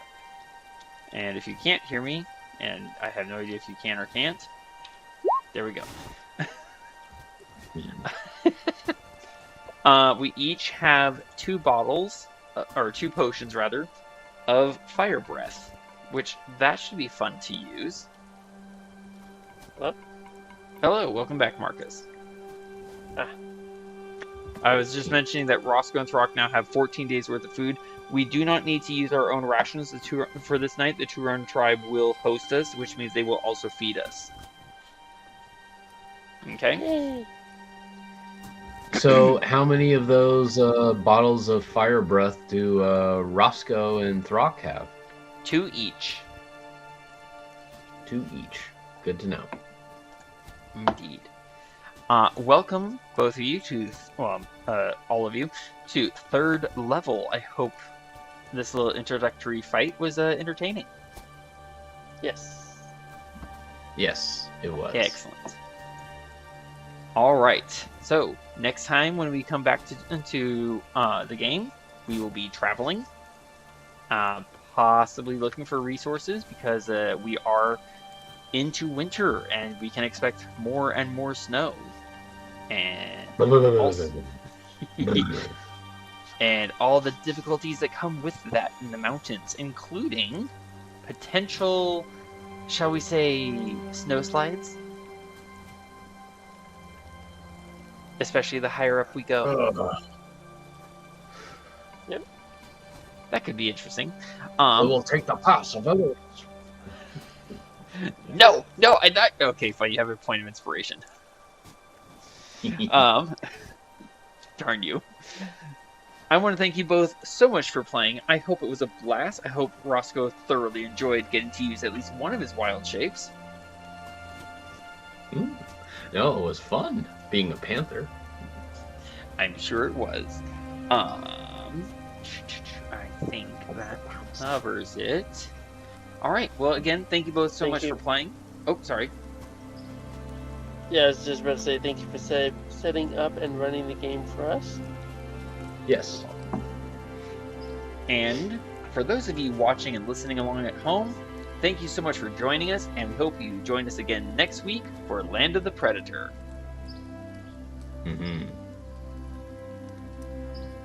Thank you, fellow adventurers, for joining us once more. Please comment below to vote on what monsters you want to see Marcus, Throk, Tanner, and Roscoe take on next. You can vote for more than one kind at a time. Boar, brown bear, cougar, giant owl, half-ogre, lion, ogre, Orc Eye of Gruumsh, Orog, Pteranodon.